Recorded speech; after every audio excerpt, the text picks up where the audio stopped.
Meeting of the Evanston City Council will come to order. Would the clerk please take the roll? Councilmember Ravel. Councilmember Reed. Councilmember Will. Here. Recording in progress. Councilmember Reed. Councilmember Hadakaris. Here. Councilmember Kelly. Here. Councilmember Harris. Councilmember Nguyen. Here. Councilmember Newsma. Here. Councilmember Burns. Councilmember Sufferton. Mayor Biss. Here. We have a quorum present and are prepared to do our work for the evening. We'll begin with public comment. I'll start with those who signed up on this form here. Everyone will be given 3 minutes this evening. The first speaker is Joel Friedman, who will be followed by Jesse Bradish and then Matt Cotter.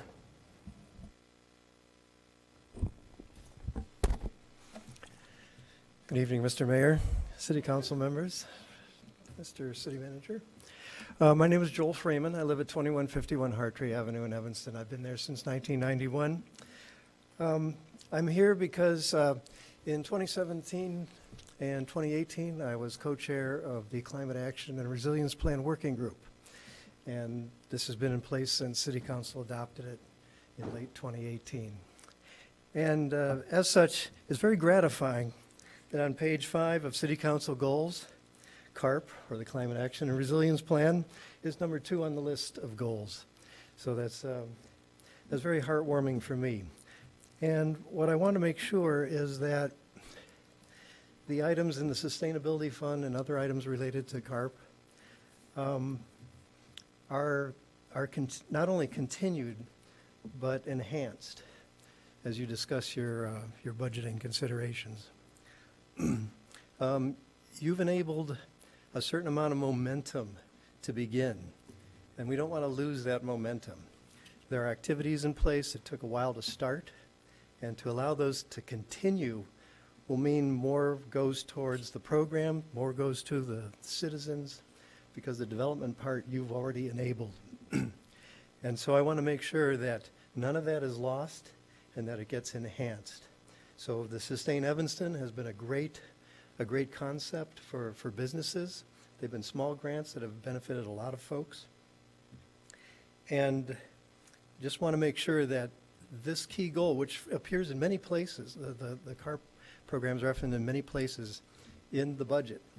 And I want to make sure that that gets funded in a way for 2024 that builds on what you've started already. Thank you.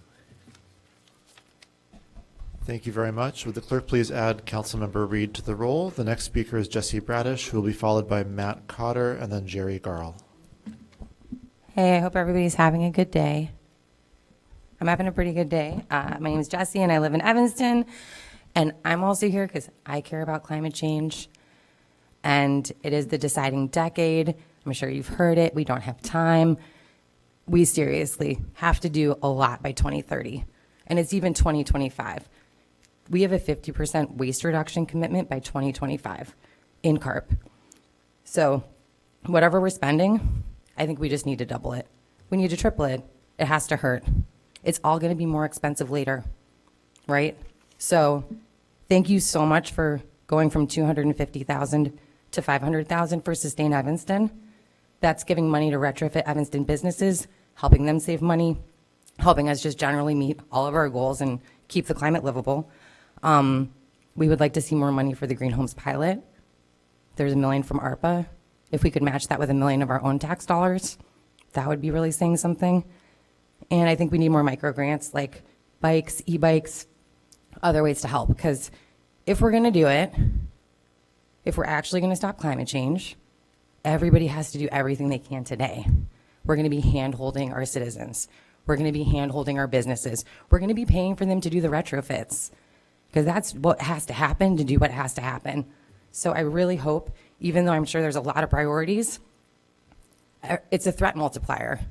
Everything we're paying for today is going to get worse if we don't do everything we can for resilience and adaptation. So thank you so much. I'm sure you have a lot to think about. Just triple the money. Bye. Thank you very much. The next speaker is Matt Cotter, who will be followed by Jerry Garl and then Mary Griswold. Good evening, everyone. My name is Matt Cotter. I'm a resident of the 2nd Ward, and I'm co-chair of the Environment Board, on whose behalf I'm speaking tonight. We recently sent a memo to City Council and the Mayor expressing the Environment Board's wishes for increased funding in CARP in the budget. But on top of that, I would like to say, first of all, thank you very much to the City Council for all the progress that's been made. And we're very excited by the recent adoption of implementing the city's climate action and resilient plans as one of the 6 top priorities for the council. Secondly, given the resources that are needed to address climate change, the board specifically recommends increasing the Sustainability Funds budget by $1.5 million on top of the current proposal. And I want to say that this money can be used with the existing staff, and the Sustain Evanston Fund and the Green Homes Pilot, as mentioned already, are just 2 of the many examples of ways that we can, at one time, lower our emissions, help our local businesses, excite residents to shop locally, and build our infrastructure. And it's a rare opportunity and an important task, and so I hope we increase the budget. Thank you very much. Thank you very much. The next speaker is Jerry Garl, who will be followed by Mary Griswold and then Ray Friedman. Good evening, Mayor Bess, City Manager Stowe, and City Clerk Mendoza, and City Council. Thanks for your attention this opportunity this evening to talk about the 2024 budget. And as Joel Freeman said, the formal commitment that Evanston City Council made in 2018 to take bold action through the Climate Action Resilience Plan was really a wonderful commitment to the city. In 2022, the Evanston Process for Local Assessment of Needs, or E-Plan, really made it clear that the climate crisis is not just an environmental crisis, but fundamentally a public health crisis. And that must be a top priority for improving and protecting our community health. And a little over a year ago, the City Council adopted the Climate Emergency Declaration to highlight the importance of taking urgent action on climate in our community. So the fact that you've made the CARP implementation a goal of this council is to be applauded. But the proposed budget for 2024 is not commensurate with that level of urgency and the need for action. For example, as you've heard others speak to, Sustain Evanston should be funded at least double the amount to increase the maximum allowable grant requests. This program has directly benefited Evanston businesses. This is not the time to stop or reduce that program. Our businesses need those resources. We will not meet our greenhouse gas targets without direct assistance to residents. The Green Homes Pilot was successfully created with $1 million of ARPA funds. But when those funds run out, we need to create a more permanent, ongoing program so those residents can receive the assistance they need. Our budget should prioritize implementation of the E-Plan recommendations and invest in ensuring a green, healthy Fifth Ward school. One issue of particular importance to environmental justice is the long-promised environmental equity investigation and an increase in the allocation of funds to ensure that it can be carried out in a way that reflects community members' lived experiences. I support funding some sort of microgrants program for nonprofits and local organizations to support some of the great projects that came under the participatory budgeting process that didn't get funded. And there were some great ones, like the e-bikes and e-bike vouchers program. So we understand that hard choices are needed to adjust the budget to reflect these priorities. But the health and well-being of our families and the future of our children depend on it. Thanks. Thank you very much. The next speaker is Mary Griswold, who will be followed by Ray Friedman.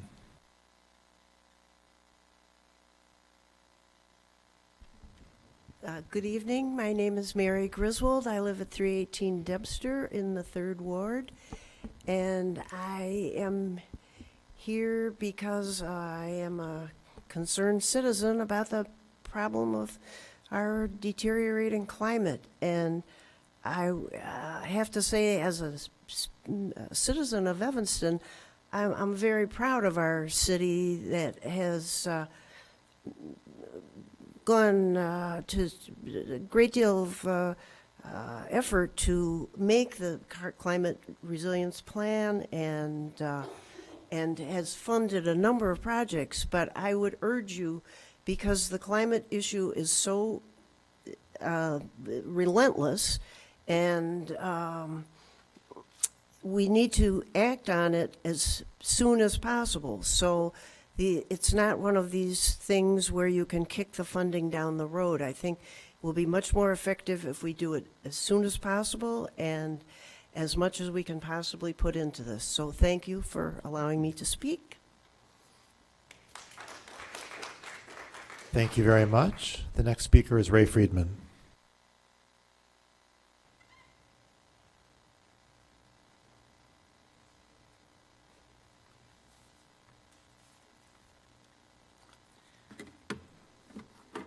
Good evening, everyone. I'd like to first say I agree with everybody who spoke before me.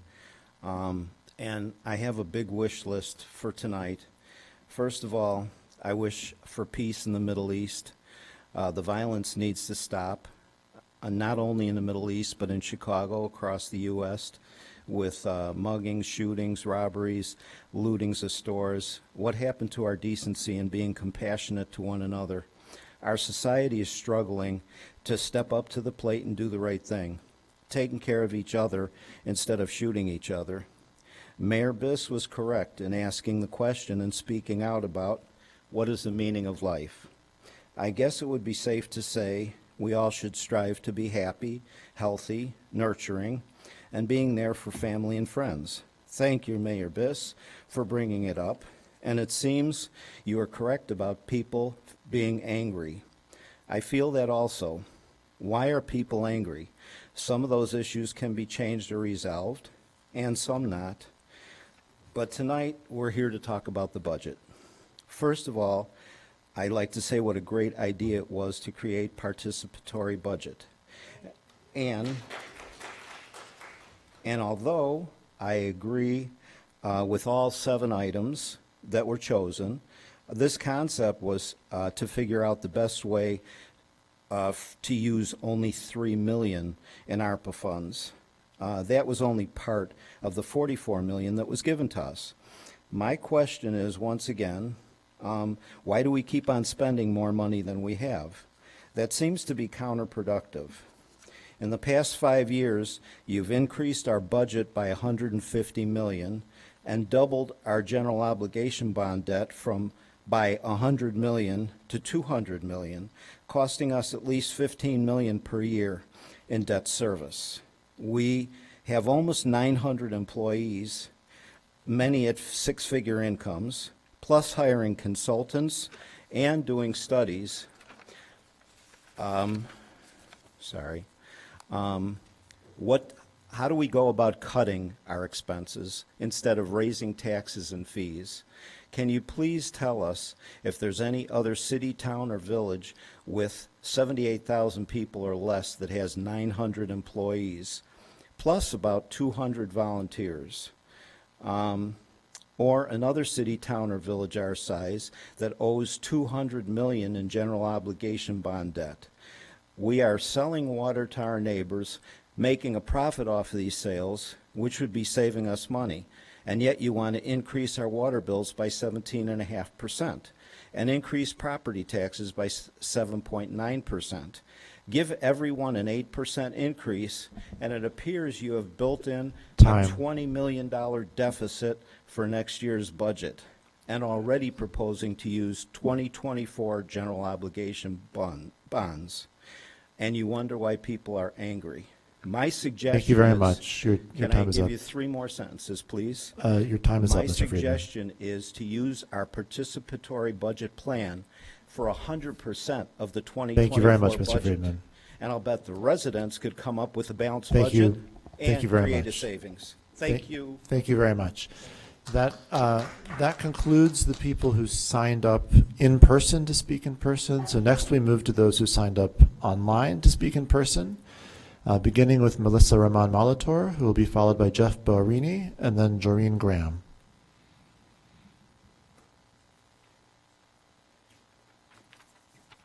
Good evening.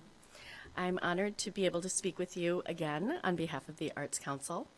As many of you know, the Evanston Arts Council will celebrate its 50th anniversary in 2025. The council has a long history of supporting and elevating the arts in our city, and the incredible work that the council has done in the last 5 years has not only raised the profile of Evanston as a destination for the arts in the broader cultural landscape, but also advanced the city's diversity and equity work through the arts in community building and social services. There is endless research that supports the arts as key to community building, equity and social justice work, economic development, and the health and wellness of the community. Our Evanston Thrives report provides data to support the need for more art and cultural events and activities in order to address many of the challenges that we face currently as a city, especially those resulting from the impacts of the pandemic. The Arts Council's plan to celebrate its 50th anniversary is to make 2025 a year-long citywide celebration of the arts. Creating buzz around this important milestone is an opportunity to showcase the existing art and cultural assets that the city has and that the city has supported over the past 50 years, amplify the work of Evanston's incredible arts community, strengthen partnerships with local artists, arts organizations, businesses, and civic departments, and develop new and exciting programming that will activate neighborhoods, and engage all Evanstonians in creative collaboration and community building. The Evanston Arts Council is requesting $250,000 over 2 years to support the following activities. These are key to the implementation and success of this initiative. A citywide arts survey, one that has not been done in over 10 years, to establish what our arts resources are currently and where it's missing. An arts activation and programming initiative that would happen year-long in all the different neighborhoods, and a summer arts festival, which is also something that has not happened in Evanston in the last 7 years. I will be following up, I'm sure you know, by sharing a proposal, and I look forward to conversations with you all. Thank you so much for your time. Thank you very much. The next speaker is Jeff Ballerini, who will be followed by Joreen Graham and then Kimon Hendricks.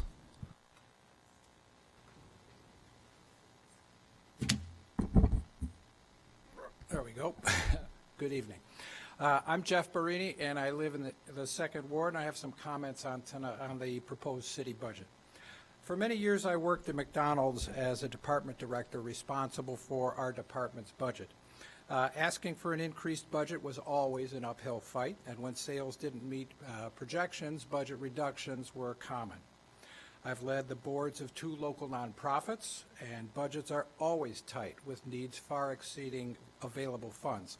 There's never enough money. In both cases, the result of the annual budgeting process is always the same. You get your final number, and then you cope, you adjust, you plan, you prioritize, you work. All right, you never just get to print more money. A budget increase of the size requested, particularly if we're running a surplus this year, is a bit of a fantasy. And I know how this game works, and I'm sure you do too. Ask for too much funding and then negotiate to what is your actual desired increase. Expenses are dramatically overestimated and revenue is underestimated. This year, of course, we hear that the sky is falling. We're told that city parks and buildings are on the verge of collapse and that we're in desperate need of huge sums of money.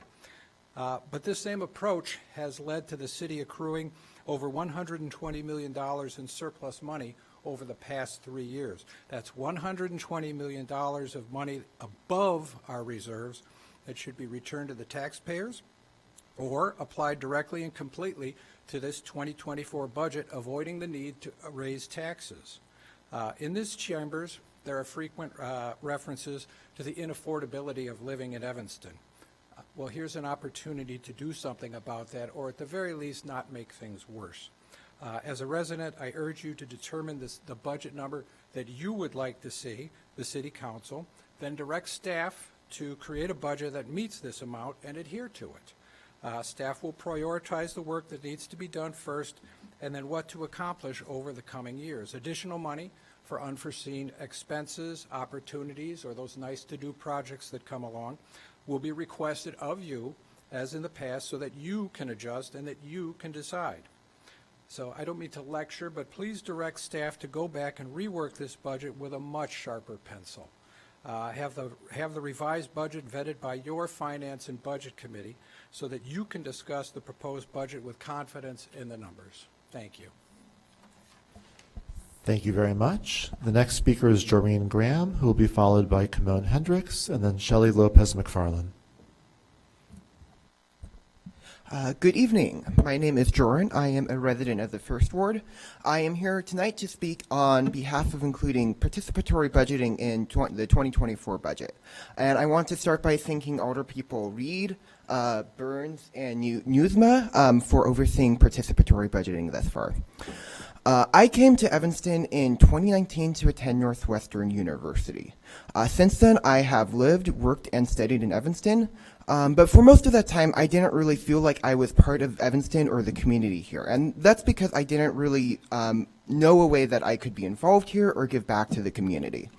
That changed one day when a friend asked me to help canvass for participatory budgeting.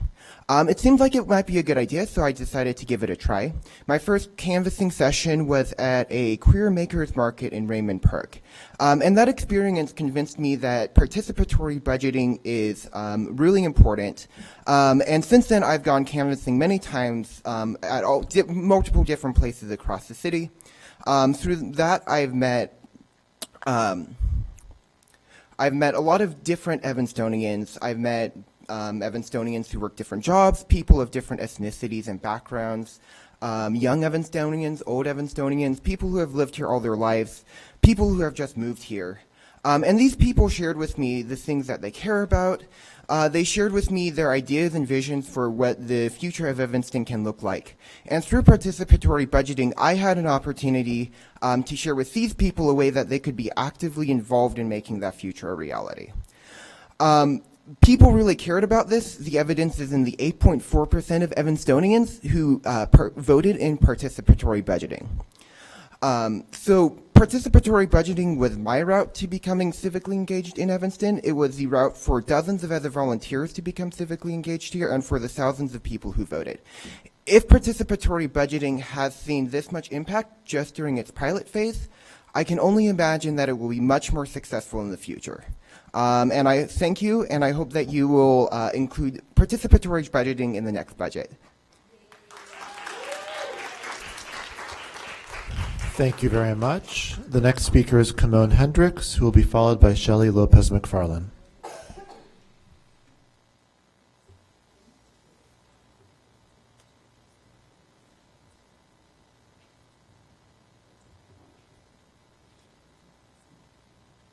Hello, everyone. Nice seeing you again. Mayor Biss, thank you for coming out on Sunday. I'd like to say thank you to all of the aldermen who supported participatory budgeting. I know it's many of you. Thank you to the city clerk and the city manager's office as well. So I'm here to speak about the budget in hopes that the city council approves to allocate at least 1% of the budget to participatory budgeting.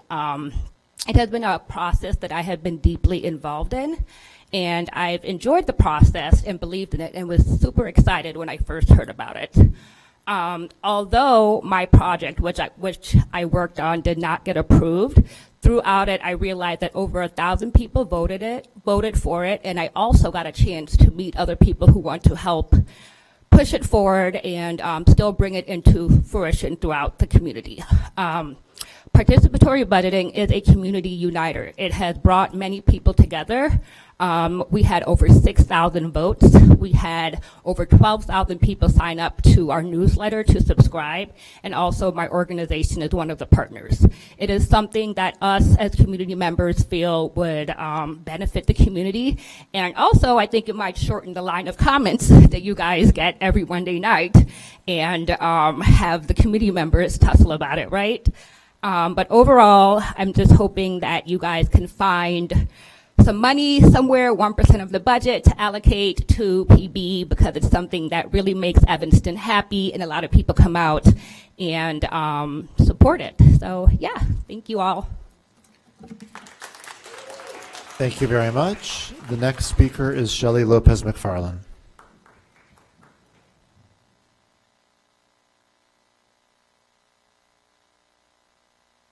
Good evening, Mayor Biss, councils. We want to just say thank you so much for giving us the opportunity to come together for participatory budgeting, that we were able to get the community involved. I walk my dog every day at the park, and it got to be just so amazing to see residents saying, hey, I got an email, or I got a mail, or I voted, and it felt so good just to be able to connect with the community where we might have walked past each other. And so we had that not just in one ward or two wards, we had it in all of the wards. And we were able to come together and think on ideas that we can put into the community and how it would benefit the people. I am a diabetic, and health is very important to me.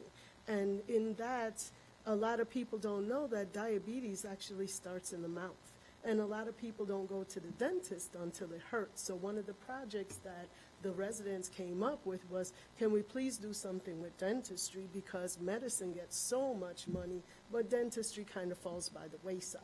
And so we thought about how much preventative care a mobile dental van in the community could have helped for not only adults, but childhood diabetes as well, and other disparities that may be addressed in the mouth that some people don't know. And so to have this project to work on, to be able to communicate that, and then be able to come up with, the projects that we have and connect so much. So we thank you that we have several winners. We are all winners, because even though some of the projects didn't get funded, the ability to work with the community, bring it to your attention, bring it to the attention of the residents and those watching was vital. And so we ask that participatory budget be included in the budget for this year, because instead of having to worry about what staff tap into our expertise that we bring to the table to help the city grow and thrive. And so we just appreciate the ability to be included and for you guys to hear us out. So thank you so much, and have a great evening. Be well. Thank you very much. That concludes the in-person portion of public comment. We now move on to those who signed up to speak online, beginning with Leslie McMillan, who will be followed by Mike Vasilko, and then Tricia Connolly. Hi, thanks for the opportunity to speak. I'm speaking as a resident of the 7th Ward, but also a participating member of the Finance and Budget Committee. I have to say, when I first saw the budget last week, my heart dropped. I really feel like the Finance and Budget Committee and the Council has made great strides in fully funding the pension, but this feels like two giant steps backwards. What we're talking about and what we're looking at and have been requested to do is increase the budget by 38%. And I would challenge our finance committee or our finance experts to go out to any contiguous communities and find anybody that's asking their community to take on that sort of increase. Neighbors such as Libertyville, where our city manager pays taxes, have had, as a point of pride, pointed out that they haven't raised taxes in over 2 decades. Similarly, Skokie has done some very interesting financial engineering, where they've essentially taken care of a great deal of their pensions when rates were in the 2% range. And we're really not hearing about anything like that from our financial staff, that are things that will down the track save our residents enormous amounts of money. I think that we really need to take a look at the budget, figure out how we're going to make some cuts. And we also need to get a much better handle on how we look at reserves. Essentially, what we're talking about doing, as Jeff spoke about, is we have 120 to 150 million in the bank, depending on where you're counting ARPA. What that really means is, what our city has done is they are just holding funds in the banks on their balance sheet and earning money on that, instead of allowing the residents to keep that money on their own balance sheets and earn interest or savings or investment returns on their monies.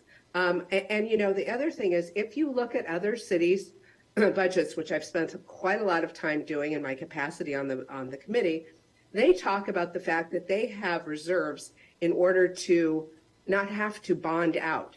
Now, we not only have enormous surpluses, we also talk constantly about, bonding out in order to just keep those coffers full. We need to really have a much better handle on how we're going to handle those and what it means to have a surplus. it's really okay to go down and dip into your surplus. It's part of the budgeting process. And if you look at other cities that I would argue are much more efficiently managed on the finance side, you'll see that that's what they're doing. So I would like to see us take a very sharp pen to what we're looking at right now. 38% is just not a tenable number. And the other thing is we really need to learn to do more with less. We're going to be asking our residents for, 15 increases seconds. in their gas, increases in their water, and inflation is already cut into families. And we're talking about practices that are incredibly regressive to our residents. So please, let's get a handle on this. Thank you very much. The next speaker is Mike Vasilko, who will be followed by Tricia Connolly and then Mary Beth Shea. Good evening. So the Finance and Budget Committee was just introduced to the proposed budget last week. Committee members asked many questions that staff was supposed to get back to them on before their next meeting. Finance and Budget planned to discuss the budget again, according to the committee members and to the chair. It was proposed that Finance and Budget hold bi-monthly meetings to help catch up and review the budget faster. So why is the City Council beginning its deliberations before Finance and Budget can complete their review and make, strong recommendations? That's what they're there for. They're the Finance and Budget Committee. The same thing happened with the water rate increases. Finance and Budget did not get a chance to complete their work. The City Council ran the water rate increase through, and you begin to wonder what's the point of the Finance and Budget Committee if City Council, ignores it. The proposed property tax increase is regressive, forcing more low-income residents out of Evanston. I'm wondering if that's the council's goal, to establish a new red line, forcing people into Chicago or Skokie or elsewhere. I second and third Joel Friedman's comments and those of other speakers about climate action. This council has spoken often about supporting climate action, but to date, it has been 99% talk and superficial action. So you have a great team in place. Let them do their work, increase CARP sustainability, the CARP sustainability fund to a reasonable minimum annual $10 million, a respectable budget for a critical issue. We can talk about where to spend that money most wisely.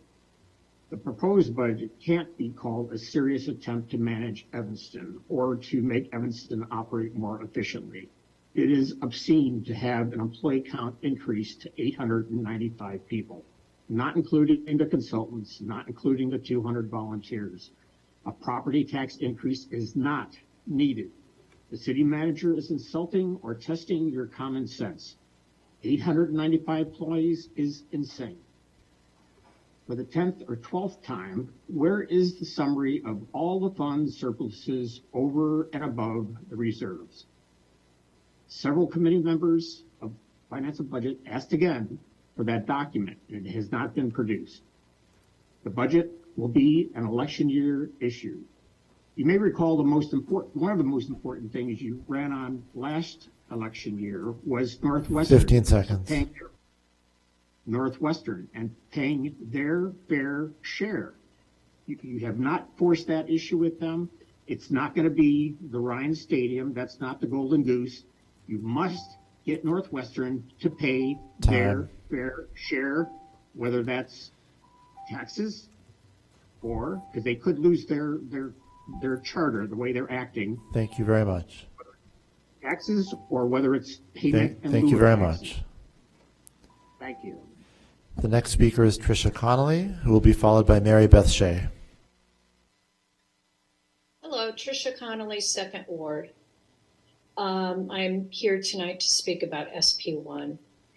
Along with others, I am very concerned that our CFO and other senior staff is not considerate of the impacts of our budget on Evanston residents at the onset of preparing the budget document, as has been done in previous years. The process seems to be prepare it, present it, and see what sticks. And this does not seem to align in the best interest of Evanston taxpayers. We can hardly talk about how we care about affordable housing and families who are unhoused and people barely being able to stay in Evanston while throwing down a tax increase of 7.9%, of increasing water at 17.5%, and the list goes on of this, that, and the other in terms of what an experience of a day in Evanston could be for someone that is really living on a financial thin line. As Leslie McMillan said, you look at neighboring communities, this is not happening. And some of you may be of the mind, well, it's not happening because they have a big corporate tax base and this, that, and the other. You know what? The elephant in the room, once again, is Northwestern, to Mike's point. We are not asking for what we should from this large institution with a lot of land that is not taxed in our town.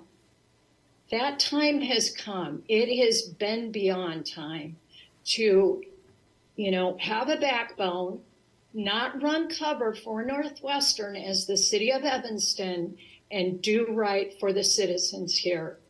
And yeah, let's be about affordable housing and making sure people's needs are met, and quit playing this game of seeing what sticks and who's going to come out to call you out on it. Thank you, and I hope we figure this out. Thank you very much. The next speaker is Mary Beth Shea.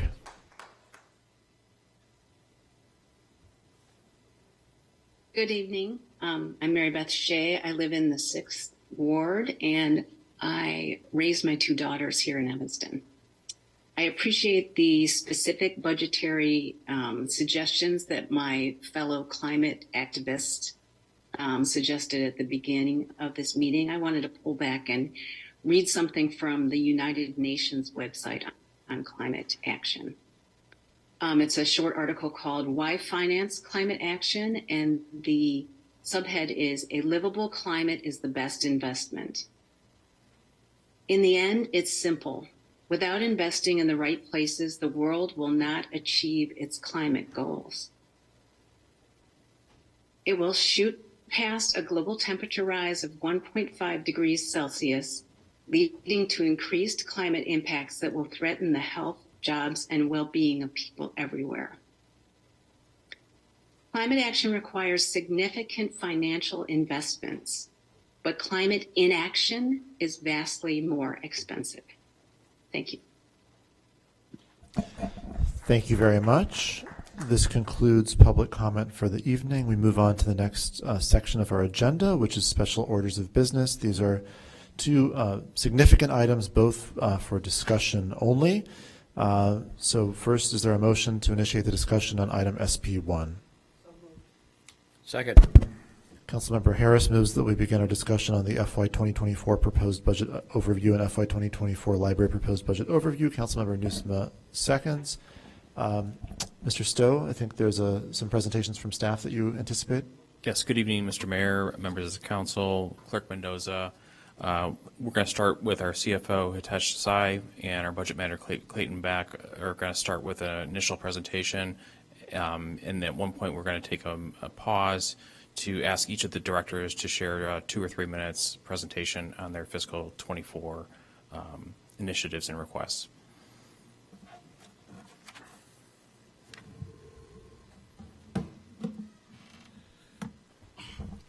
Good evening, Mayor, the members of the City Council. It's that time of the year, the budget time. We started the budget process, came out with the proposed budget in the first week of October. Last week, we presented it to the Finance and Budget Committee, and this is kind of a first formal presentation to the City Council. These are some of the highlights, what we have covered in our presentation. Department highlights, all the department directors, as Manager Stowe said, they will kind of present their department. 23 general fund projection, it's a good segue to look at how we kind of project 23 to end with, and then 24 proposed tax and fee increases, which include some property tax, ambulance, water rate, and solid waste. Some details about the new positions, already all the memos are posted on the city website. Capital improvement program, Lara Biggs is here to talk about that. And then finally, talk about the fund balance and projection. This is the budget calendar. Yeah, this is just the beginning. Sometimes people feel that, okay, there are some decisions taken tonight. No, there's next 6 weeks, plenty of opportunity to voice your concerns or your opinion or input, whether the city council, finance and budget committee, the ward meetings, town hall meetings, and it's all dates are there. It's on the city website too. So everyone has plenty of opportunity to kind of have weigh in on the 24 budget. Some of those improvements, like every year, we continually kind of seek the feedback from the people, from the mayor, the city council, that, okay, what can we do better? Obviously, one of the big things with the finance and budget committee in place for the last 2 years, there were a lot of discussion every month, whether it's a fund balance, whether it's a CIP project, the pensions, the cash and investment and geo bonds and whatnot. And I can understand that city council may not have that tens of hours to talk about one subject. So that was a very good, and obviously as a result of that, we got the pension, public safety pension policy was already approved before we came out with the budget. So that's a big help. Obviously CIP thing was discussed at length at the finance budget committee. Besides that, the water rate increase was discussed and the slides were presented there too. Obviously, water fund and the challenges, overall fund requirements, not only just this year, but going into the next 10, 15 years. New position request, that's a change, kind of is a hard subject. I think we had a lot more kind of needs or requirements from the departments. And obviously going through an in-depth analysis and manager Stowe meeting with each of them, it was a tough decision, and finally to come down to, I think, less than half where we started. So, I mean, some of them where I think manager may have felt that this is needed, but considering the constraint of resources, either it has been deferred until a year later or maybe a July 1, and at the same time that gives us the option to explore that whether there are any other options, in lieu of hiring someone. So yeah, it was at times a little bit challenging where to cut. But yeah, finally we have kind of came down to the very kind of a critical position in that sense that which we need in the next year. And emphasize on net zero operating results. Some of the departments have their operating needs, not the positions, buying the equipment, software, some of the other things. And we asked them, do you have any other revenue options to kind of have a cost neutral? Or can you cut the cost somewhere else? So at least, it's not an additional burden. And I think to a large extent we have succeeded in that too. Overall budget, $449 million. I mean, increase looks big, but just the 2 items or 3 items would tell you the story. The salaries and wages, all the increases approved for the union people and the non-union is around $19 million. CIP fund has almost $15 million. And then other increases in the water, MFT, and ARPA. We are expecting, again, a big increase in ARPA, so we'll see where we end up the 24. The overall budget, obviously we have included the city council goals as we kind of work with the departments to prepare the budget. And you see these things, obviously you guys have discussed this earlier this month, housing, the car, economic development, responsible and sustainable stewardship of city assets as a part of finance, public safety, and public health. And you would see in some extent we have covered all these goals while budgeting for the various departments. Overall budget, again, just to give you the idea about the last 4 years, yes, it has gone up. Inflation is one of the factors, along with the wage increase or public safety pensions and some of the other improved programs. Besides CIP or a big project like a water intake in the water department, and obviously the ARPA expenditure. Obviously, that has resulted in this increase in the last 3 or 4 years. Same thing, kind of, you would see that, as I mentioned, ARPA, 16% of the increase, capital projects, 17%, salaries and benefit, 20%, water intake project, almost 22%. So we have just put out some graphs to kind of have a better understanding for the even general public. Department highlights. Okay, so at this point, I would ask the department heads to, kind of briefly start with the library. That's correct.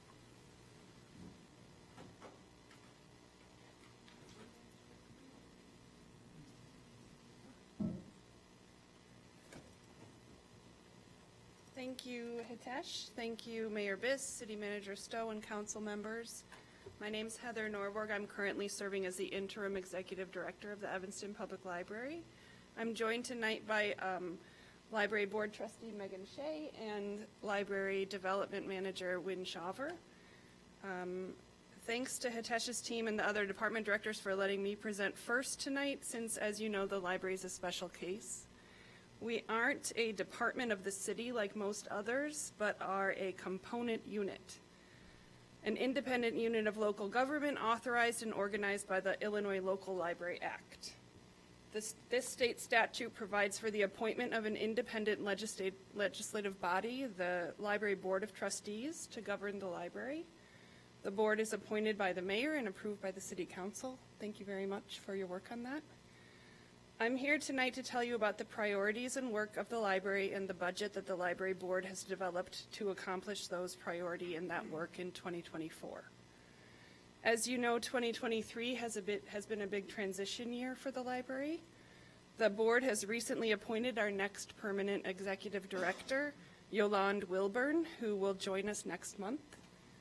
She's currently the director of the Santa Cruz, California Library District. She's originally from Chicago and lived for a time in South Evanston, so this appointment is a homecoming for her. And the library staff, including myself, are extremely excited about this appointment and looking forward to welcoming her next month. During this past year, though it was a transition, our staff have remained very active and committed to serving the Evanston community. Please bear with me while I sing their praises a little bit and share a brief snapshot of what they've done this year. Next slide, please. So in the first 3 quarters of 2023, we've had over 500,000 physical items checked out from our collection. This chart shows the distribution by ward of the value of those physical checkouts. This is just one snapshot of a way that the library brings value to our community.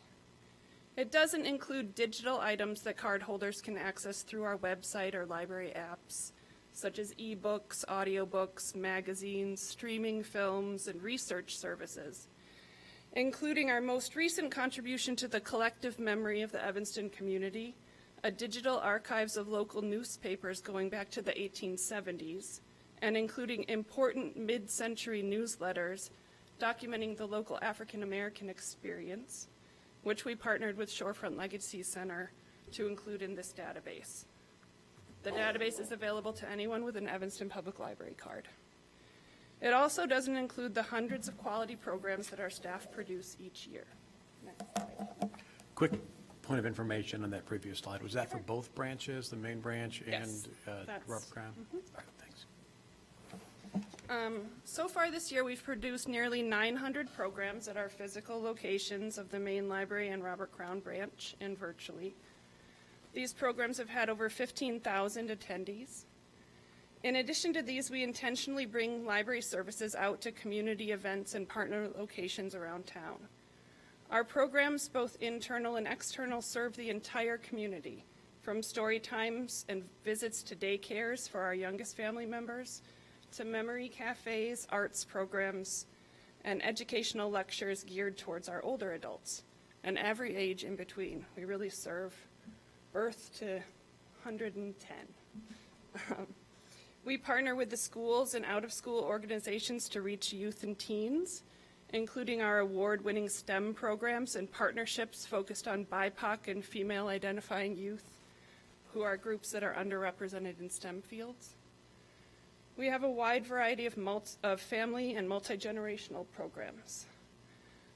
They're fun, creative, interactive, educational, challenging, and most importantly, community building. I'm so thankful and proud of our wonderful staff who produce these programs and serve our patrons every day out of our 2 locations. Next slide, please.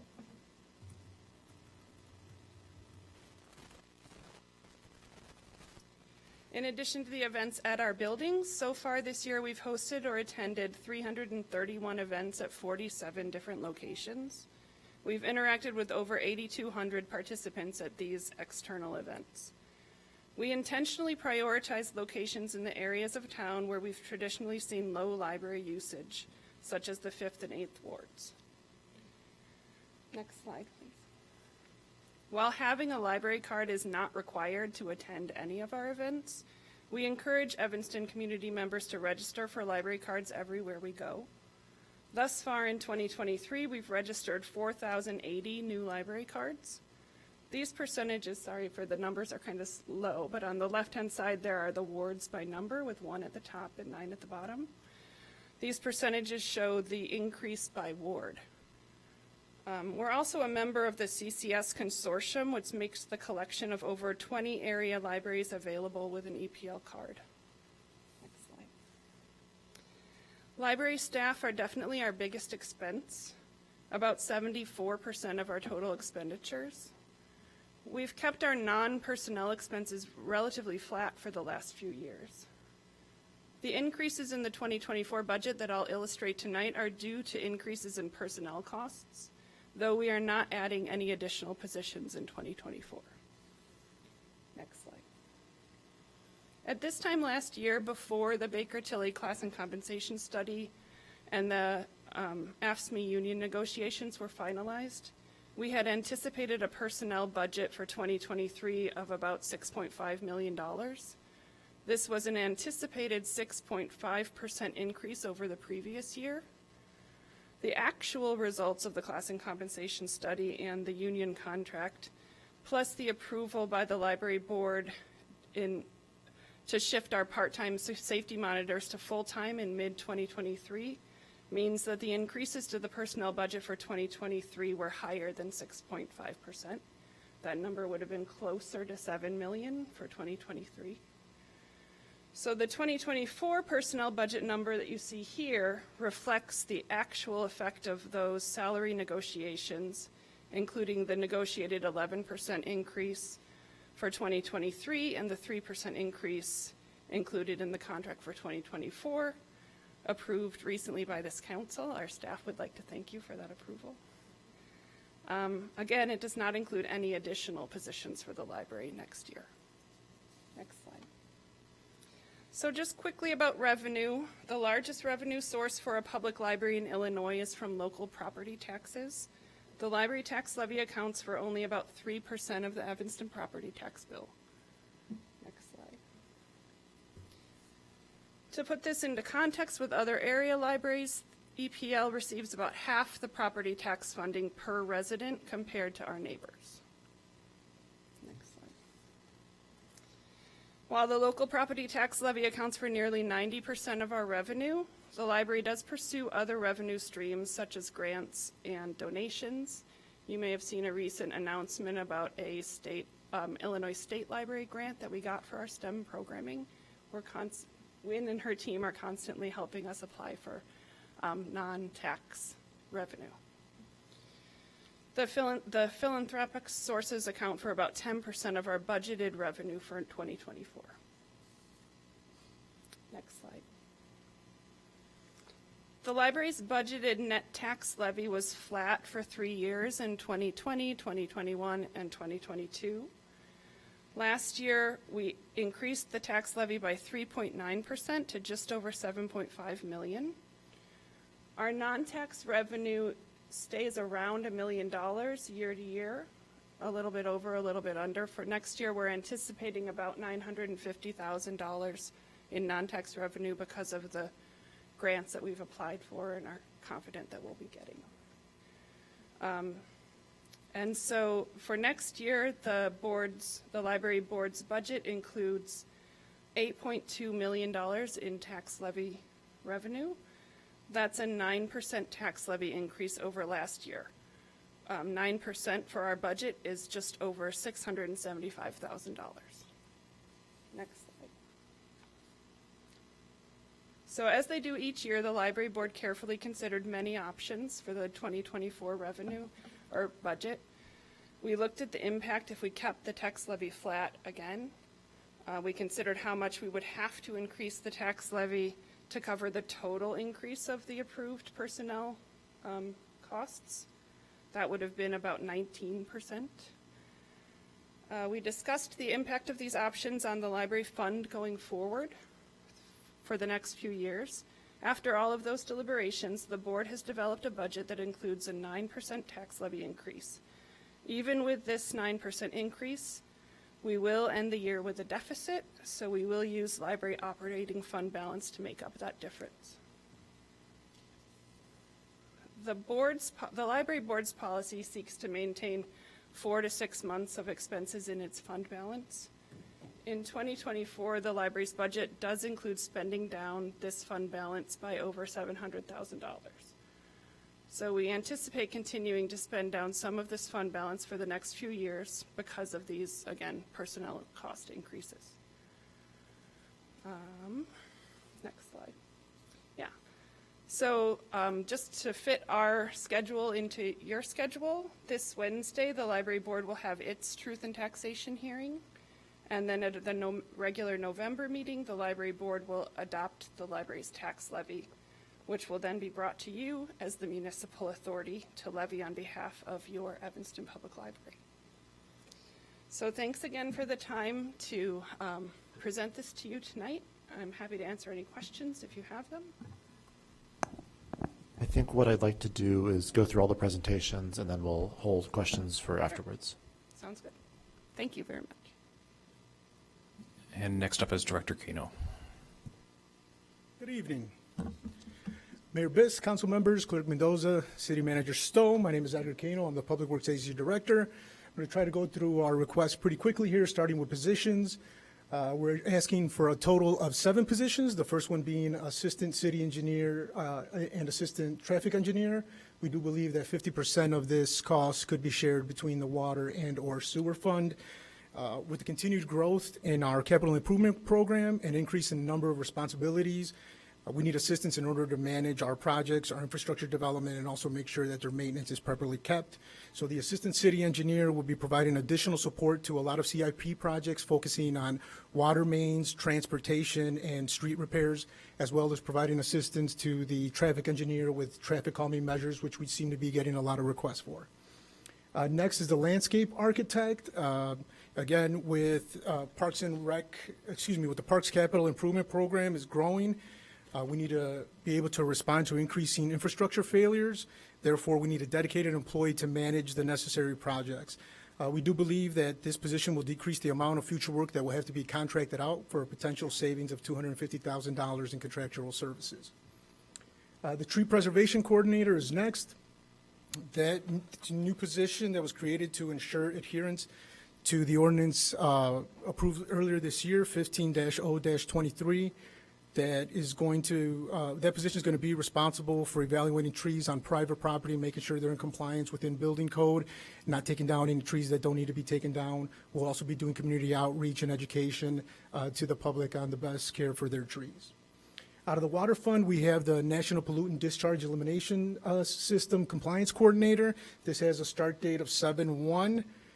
This position will ensure our compliance with our MS4 and combined sewer system permit requirements, as well as assist in the oversight of newly created source water protection plan, which is required by recent legislation. The Water Fund's also asking for 2 additional water plant operators.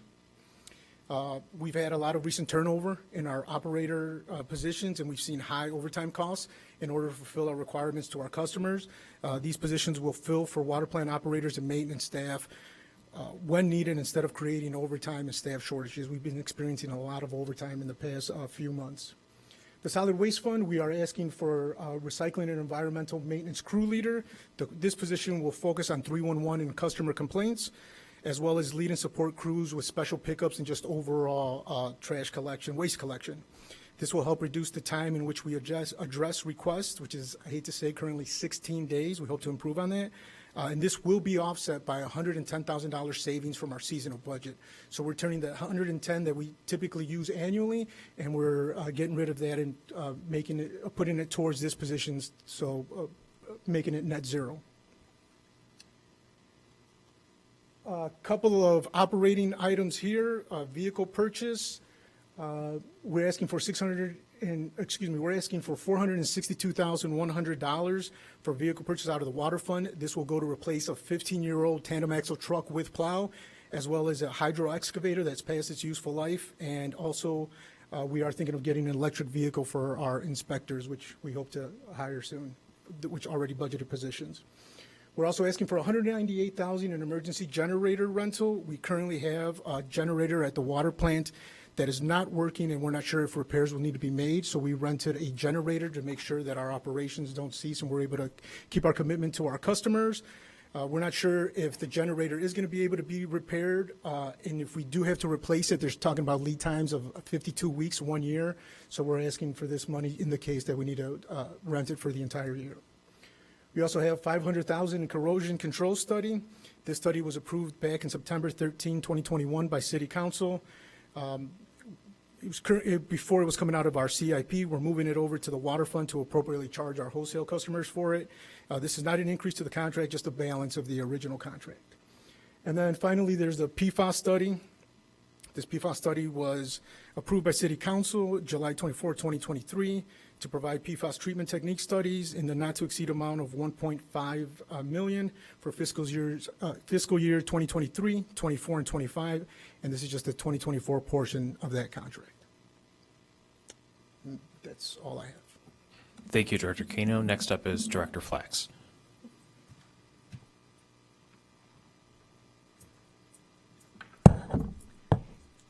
Good evening, everyone. Sarah Flax, Community Development Director. Community development is going to be focusing on streamlining processes and procedures next year for greater efficiencies, extending, working from our implementation of the upgraded civic platform, and also our routine rental inspections and those processes. So basically, overall departmental process improvement. But we also have a lot of policy work. The comprehensive plan is going to be in full swing. And also we have the HUD, our 5-year HUD consolidated plan that has to be done next year. So a lot of different work on that. Our next slide. What we're asking for to help us do that is a planning and policy supervisor. Gives us additional bandwidth for policy work, comp plan, and all those good things I just talked about. We are asking for seasonal property maintenance inspector to really take care of some of the overflow that we get when we have snow requests, snow removal requests, and grass and weeds in the summer. Not a full-time position, but a seasonal one. Also, a seasonal communications position to update all of our checklists, all the different things that are associated with our process improvement from the civic platform. You'll see an increase in our third-party permit review services, the request for that. That is anticipated that we may need that much. However, if we don't need it, it doesn't get spent. And if we do need it, it generates permit revenue and other things to really help offset itself, the cost. So then our third slide, we're also looking at ways we can update our cost structure. We haven't changed our fees and looked at those costs since 2018 was the most recent. And quite frankly, with inflation, our costs are out of alignment with this, and we can increase those to recover direct costs. And also, we, in the restructure of the rental registration program, again, right now, we don't charge really any fees other than a $20, approximately $20 per unit on the rental registration. And when you get to a building that has more than 100 units, that never goes more than $500. That's really not a reasonable cost for helping maintain that housing. So I think we can, and again, this is more cost recovery. It's not designed to make money, but to offset our costs for managing the program. And we're looking at pursuing external funding as well to all of that, because our entitlement grants aren't increasing, but we're seeing more and more competitive grants that HUD and other parts of the federal government are launching that we need to look into. We're applying for one now, and there's another one that I'm watching, which is about housing, prefab housing and things like that I think are interesting. We'll look at all of those. Thank you. Thank you, Director Flax. Next up is Chief Pollock. Good evening, Mr. Mayor, Clerk Mendoza, City Council, City Manager Stowe. So as I stand before you tonight, the fire department has 4 major asks, and hopefully this will end up in a net 100 on the 100,000 on the minimum. Our first 3 asks are an ALS 360 medical program. This is a program which will, well, let me just go through them. ALS 360 medical program, increasing our firefighter training and overtime, and increasing the lifeguard payroll and equipment, and then also asking for an increase in our ambulance service fees, which hasn't been done since 2018. The first one would be our ALS 360. This is a program which we would enter into a 10-year lease on all of our major medical equipment. This includes cardiac monitors, which are now going for about $52,000 a piece, where we need approximately 13 of them. We did sharpen our pencils. We use our monitors. We take care of our monitors. Some of them that we have currently are 12 years old. The useful life on these, they say, is between 5 and 7, so we really do take care of our equipment. Not only is it for cardiac monitors, it's also for our self-loading stretchers, our cardiac devices, our Lucas devices, all of our major medical equipment that costs a lot of money for us to come to you every year and ask for these big purchases. So this is a program that Stryker's come up with, which I'm very confident in, and hopefully this will be a really good program for us as we move forward. The next ask would be increasing our training budget over time from $33,000, which has maintained that level for multiple years, to $90,000. Also increasing our training and travel expenses from $72,000 to $125,000. This would be an increase of $110,000 due to our last contract. We don't only provide fire services and medical services to our community.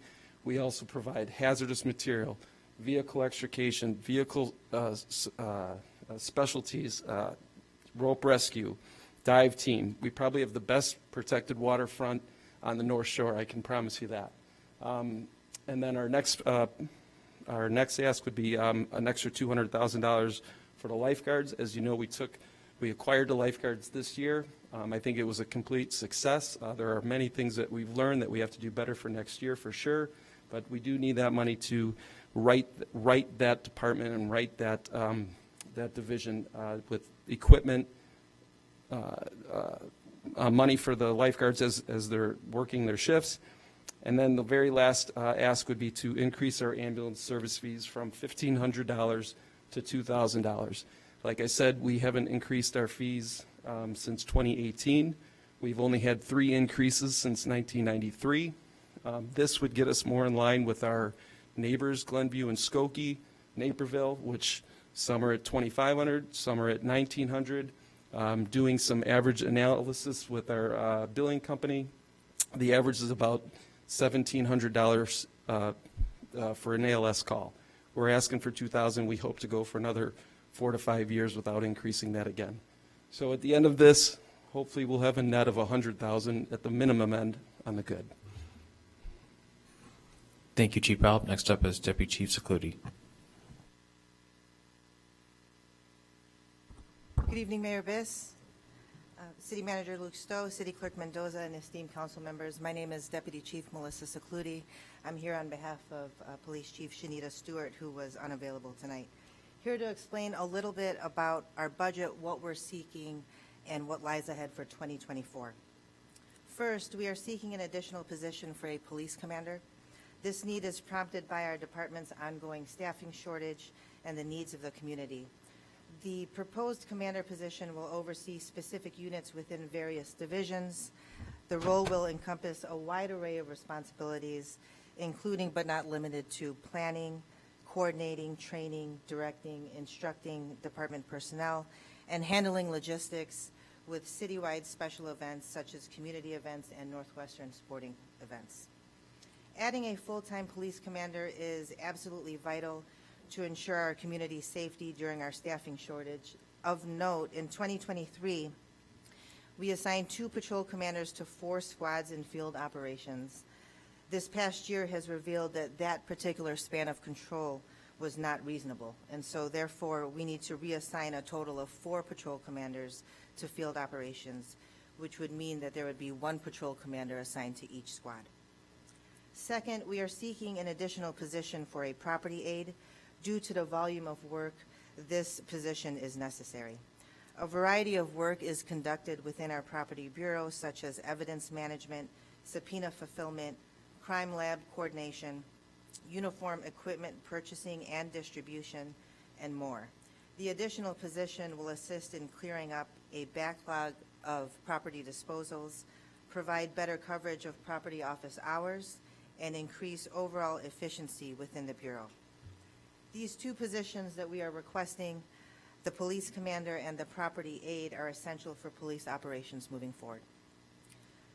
Additional increases to our budget in order to provide continued service to our community include the towing and booting contract, which is currently under review.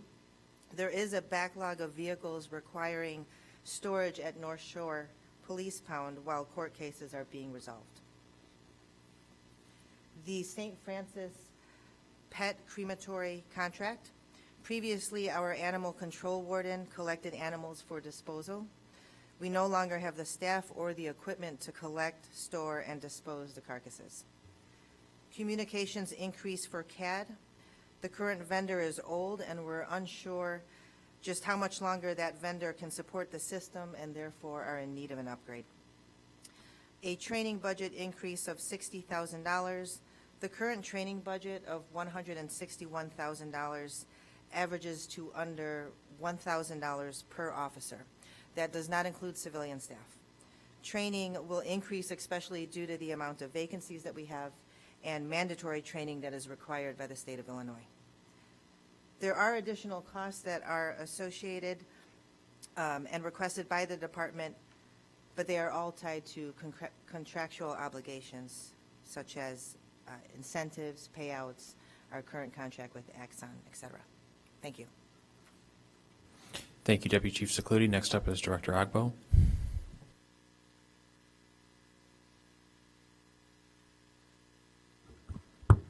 Good day, members of the City Council. I actually have 2 proposals. One is an operational proposal, and the other is a staff proposal.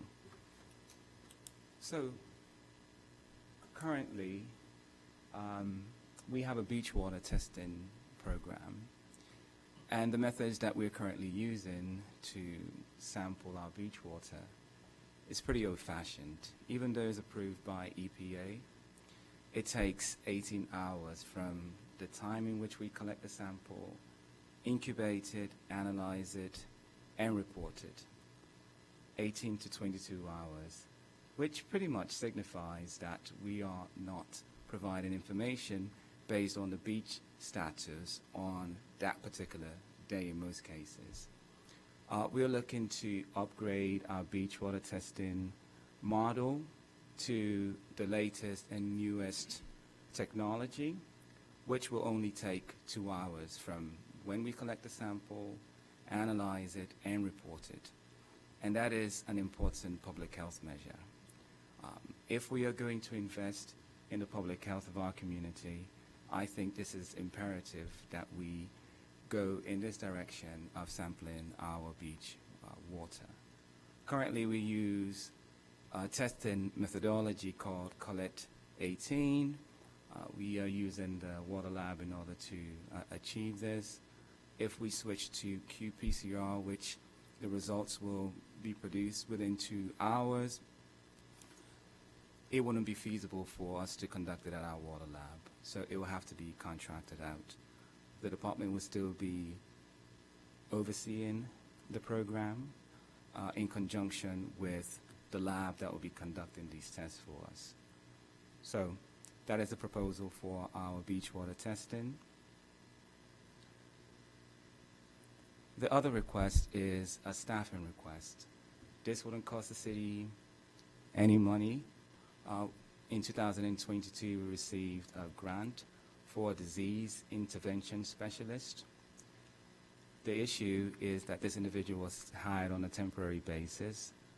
We are looking to transition this individual from a temporary position to a full-time permanent position with benefits. Unfortunately, with the temporary position, there are no benefits allotted to this individual. We're also hoping to retain this position at the expiration of the grant by seeking grant opportunities to continue with this work. This individual responds to infectious diseases, conducts counseling, makes referrals, and also treatment tactics and reporting services. So this is a very important position within the department, and as I mentioned, this wouldn't cost the city any money. And that's it for me. Thank you, Director Agbo. Next up is Interim Corporation Counsel Ruggie.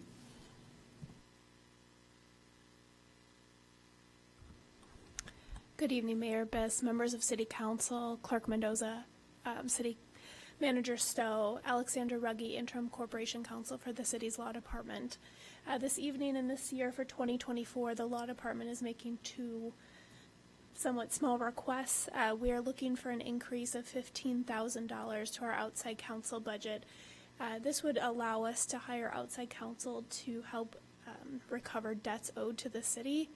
Oftentimes there's debts owed to the city, whether it be liens on property or other debts, and we're unable to go after these debts because of staffing levels, but we would like to increase the budget so that we're allowed to do that. We'd be hopeful that the increase into the budget would be recovered in that debt recovery. The second ask is part of our risk management department. The city's law department is tasked with risk management as part of our limiting liability for the city. We are looking for an additional $20,000 in our risk management training budget. This would go to our safety specialist hired within the city. The safety specialist would be conducting these trainings citywide to city staff to come into compliance with OSHA and other regulatory agencies.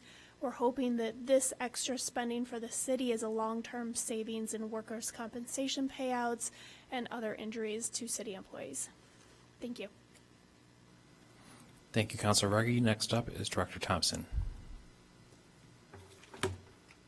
Good evening, Mayor Biss, City Manager Stowe, City Clerk Mendoza, and members of the City Council. I don't have any additional ask as it pertains to staff, so I thought I would just give you all a few highlights as it pertains to revenues and expenses. In 2024, we are projecting that we will have a 32% increase in revenue for our department, and that is in comparison to our revenues for 2023, or what was budgeted for 2023. And much of this is really, we're wanting to make sure that we increase our programming to align with pre-pandemic numbers. So we're already pretty much there, but we'd like to also increase our programming numbers, and also our community centers, and that will make sure that we're increasing our overall revenues. Also, we have reviewed our program fees and compared them to other park districts and other departments in this area, and we've really found that the fees were not always in line with our current fees, as well as what we were charging non-residents as opposed to our community members. So we've reviewed that and made some adjustments. And in addition to that, we expect an increase from our special events as well as revenue from our new food coordinator position, just to ensure that we have food in many of our spaces. That position closed last week, and we will be interviewing for that coordinator position next week. We have some really good, viable candidates. In addition to that, our revenues that are that will come from our marketing and communications coordinator will increase our revenues just based on how many more people will know about our programs and services.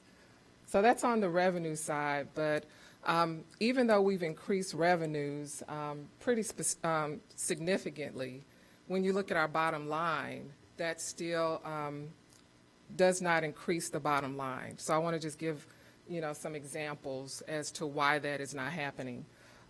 So if you look at our salaries, that's a huge piece of our, I guess, expense pie. And a part of that is when we've been looking at our revenue and our expenses for salaries, we've recognized that we're not in line with the hourly rates and salaries. And so a lot of the adjustments that we have made, thankful to you all for helping to execute that, also affects our bottom line. In addition to that, when we're talking about equity, I've mentioned to you all before that our scholarships are really based on free and reduced lunch. That's it. And so moving more to a sliding scale will also affect our expenses. So that's basically more in line with equity and how we need to be operating from here on out. In addition, many of you all have received some concerns, I won't say complaints, about our recreation software and, the benefits or lack of benefits that it has. And so we will be looking to have a better experience for our community members by getting a new recreation support software, but that software will be more expensive. And so those are the reasons why the bottom line, even though we've increased revenue, that does not really go toward our bottom line. So, all right. Thank you. Thank you, Director Thompson. Next up is Director Rivera.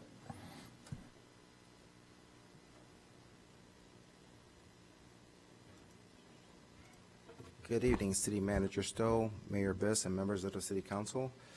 Mike Rivera, Interim Administrative Services Director, here to represent Administrative Services. For 2024, we are looking to increase IT software increases, $580,000. This includes several contracts that are here to expire in the 2024 year that we're looking to add. It also includes new programs that we're looking to add for several departments, and we would have to incur those costs. And it also helps us manage the 40,000 emails that we're processing throughout the day, the security software pieces that we're managing throughout the day with over 1,500 security threats onto the city system.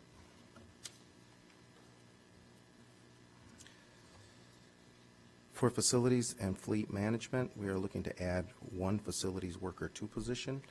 This is a position that is new for 2024. This would help support the other disciplines, being the HVAC department, the plumbers, the electrician teams, and the carpenters, as well as several buildings, as we can float this individual between different buildings or working on different teams. Building maintenance materials for 2024, we are looking to increase at $281,000. We have seen in the past year that materials have increased anywhere between 25 and 35% without notice. That includes lumber, that includes electrical parts, furnaces, HVAC equipment. So we're looking to do that, as well as the inflation costs that keep affecting those. Material to maintain autos, we're looking to increase that to $545,000. We're attempting to have in-house mechanics do more with the in-service equipment that we have. We have over 500 vehicle types that we maintain internally.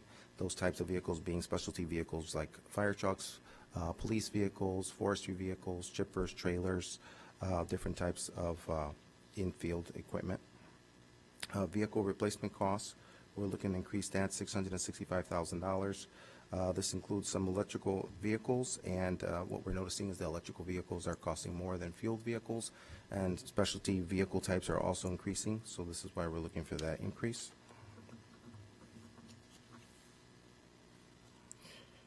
For parking services, we are looking to increase $100,000 for parking enforcement and citations. We added personnel for parking enforcement. We're seeing that ticket processing fees are increasing, and the management of the fees, mailing, notices, renewals, that's all increasing with our vendors. Bank service charges are increasing. We are estimating $150,000. Our Park Evanston app has increased. We're processing 2.6 million transactions a year on our Park Evanston app. Along with that, some of the increases that we haven't seen in parking in the past several years has been permits have not increased, parking meters have not increased, and some citation types have not increased in the following 3 to 5 years. Thank you. Thank you, Director Rivera. And I'm going to cover just briefly the city manager requests. Some of you may recall an outside consultant who's been reviewing our HR division recommended 3 positions. So City Council has already approved those 3 positions. Those are the HR generalist, the class and comp specialist, and the safety assistant position. So those 3 have already been approved, as has the economic development coordinator position. That position is designated to be the person to help lead the efforts on Evanston Thrives. That position was also approved earlier this year. We've asked for 1 new position, not starting until July 1st, to add a second person to our equity team. That person would help with learning, training, and data collection. And then lastly, we are asking to increase the cultural arts coordinator position from a part-time position to a full-time position. Some of you may remember the cultural arts coordinator position used to be a full-time position, so we're asking to restore that back to full-time status. And I just wanted to mention just very briefly, as CFO Desai mentioned, it was a very difficult decision because we had almost 40 different position requests. So less than half of those have been moved forward to the council for consideration, and a good chunk of those have already been approved earlier this year.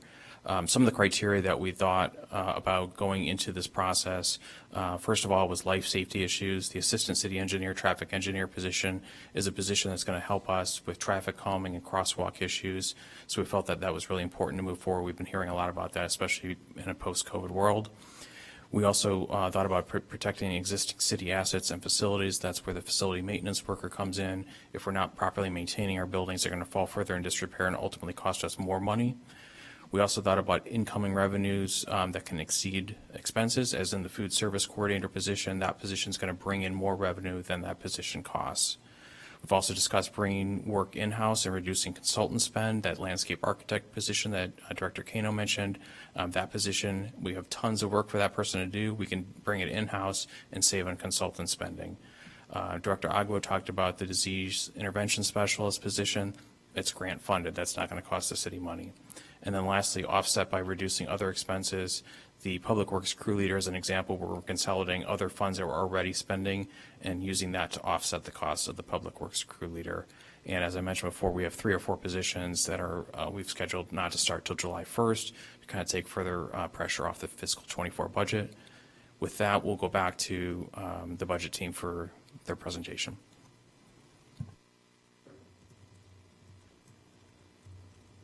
Manager Stowe, Clayton Black, Budget Manager. Evening, City Council, Mayor, and Clerk Mendoza. So we have a few more slides and numbers, and then we'll open it up for questions. So this slide focuses on the general fund and the projections for the general fund this year. We start here with a snapshot of where we were as of the end of August this year. Some interesting bullet points. Interesting to note that at this point, at the end of August last year, we were sitting at a $19.1 million surplus for the year in the general fund, well on our way to a $26 million operating surplus. You can see this year, on the other hand, we're sitting at a net deficit of $3 million. So that's a $22 million swing in 1 year at the same date in time. Still tracking better than budget, which is very important. You can see we budgeted for a $10.1 million deficit. And we're only sitting down $3 million at the end of August. Shows that we've spent $5.6 million more on salaries this year than we did in 2022. This doesn't quite yet include the AFSCME retro pay that was included in the contract approved earlier this year. That'll be paid out in early November. And non-union wage increases that were approved a couple weeks ago just took effect and have not been reflected in salaries and benefit totals yet this year. So interesting as I move into the projections to take a look at where we sit through the end of August. Next slide, please. So I know you can't see the revenues on this slide, but this is posted and included as part of the packet. In terms of revenues, we provided this as part of our mid-year financial report in August. We just took another look at it as part of our August financials. Our September financials are currently being compiled. We felt that our projections as of August are still holding true. We're still seeing the same upward trends in sales taxes and home rule sales taxes. Some of those revenues that are trending a little lower have continued to do so. So we've offered a low projection and a high projection for this year's revenues. We believe that they'll finish anywhere between 10 and 13 million. If anything, based on this last year or last couple months, we feel like we'll probably finish the year on the high end of our projection, somewhere around 13 million over budget in terms of revenues.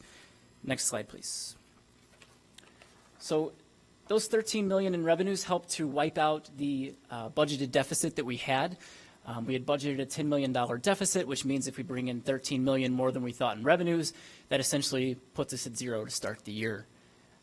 Throughout the year, there have been some approved additional spending on unbudgeted items. These include covering overages on capital projects, as well as higher than budgeted wage increases for our union and non-union employees. Those total about $8.6 million. Which bring us to our projection for the year. On the next slide, please. We should finish the year with a fund balance between 49 million and 52.3 million in the general fund. This is well above our 16.6% reserve. It's about 29.7 million over that reserve policy that's set by City Council.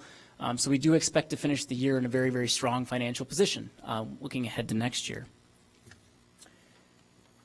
That brings us to the proposed general fund budget. You've already heard a number of the items that are included in that budget. Taking a quick look at revenues, this slide shows our low projection for this year, our high projection for next year, and our proposed revenue budget for next year. Every revenue in the general fund, with the exception of two on this list, we've set the budget for next year within the range or higher than our projection for this year. The two revenues that we have set below our range are the personal property replacement tax, where we've received information from the Illinois Department of Revenue that is projected to decrease from current levels, still above pre-pandemic levels, but lower than what we're seeing over the last couple of years. And then the other one that we have reduced is the building permit revenue.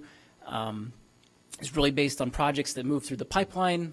It's one that we're always fairly conservative with, not knowing what projects will be moving forward. But that is the other one that we've set below the total. But if you look at the totals here, you can see we've set next year's budget at 135 million in terms of revenues, which is higher than our high projection this year of $130.9 million. In terms of expenses in the general fund, the largest increase we are seeing is salaries. 83% of the general fund is people. We're seeing nearly $12 million in increases in salaries. Mr. Desai spoke that citywide, the impact of wage increases is about 19 million spread out across various funds, with 12 million of that in the general fund. In terms of new positions, you've heard about those already. Interim Director Rivera spoke about the increased in fleet costs, the impact of inflation on vehicle parts, labor, and fuel. So we've had to increase our transfer to the fleet fund in order to keep that fund afloat. The City Council approved the pension policy back in July to fully fund pensions. So the proposed general fund budget does include the amount necessary to put the city on track to 100% funding by 2040. And you've already heard about many of the operating requests that are included in the budget. In order to balance the budget with the requests that have come forward, we took several measures. After considering all of them, the general fund was faced with a pretty large deficit, mainly because of those salary increases that I spoke of. So we've made the adjustments that are listed here. You heard from Chief Polyp about the proposed increase in ambulance fees. That'll bring in about $700,000 to $800,000. We've also included an increase to the city's portion of the property tax levy. We do have a couple slides on that follow here. And then finally, we included a vacancy adjustment. So last year's budget included a 4% vacancy adjustment.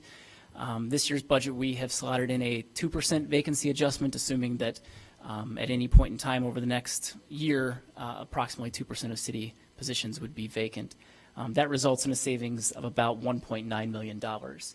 One thing not mentioned on this slide that is worth highlighting are vehicle replacements. The city, prior to the pandemic, paid for vehicle replacements with a transfer from the general fund to the vehicle replacement fund. Fortunately, with ARPA, the city has had a couple years off of having to do that. The city has used ARPA money to help that fund float for the last couple years. It was an obligation that we were going to give back to the general fund this year, but we were able to recommend as part of the budget that we use investment income that's been generated from the ARPA cash reserve, or ARPA cash balance, in order to cover that obligation of the general fund for one more year. So that's about $1.25 million in money that's been generated from the ARPA cash balance that we're able to use to buy vehicles for one more year and defer that obligation for at least one more year. I mentioned a property tax increase. I probably should have included the slides on that before this one, but this forecast shows the impact in the general fund balance with our proposed property tax increase. The next slide shows what that looks like over time. So you can see with the proposed property tax increase that we've included, we fall below the reserve balance in 2026. The next slide shows the forecast without the proposed property tax increase, and the next slide shows that we would fall below the reserve in 2025, so a year earlier according to our projections without the proposed tax increase. Next slide, please. So a bit of discussion on what this proposed property tax increase looks like. It is to the city's portion of the property tax bill, and the budget does include a 7.9% increase to the city's portion of the property tax bill. Most of that is in the general fund, where it is proposed $3.7 million increase to the city's levy. Ms. Norberg spoke about the library increase there at 9% for $678,000. We're also proposing a swap, if you will, of $250,000 from the human service or from the general assistance fund levy to the human services fund levy. So the general assistance fund is carrying a fairly sizable fund balance and is able to reduce its levy, while the human services fund has a pretty significant increase in expenses next year, and we're proposing to increase the levy to help offset that, and that helps net out those two increases and decreases. Next slide, please. So this slide shows the impact of a of the proposed property tax levy increase on a $400,000 home. As you can see, it comes out to about $156 per property tax bill for those with a $400,000 home. Next slide, please. This shows the portion of the property tax bill that is impacted. The city receives 17% of your property tax bill.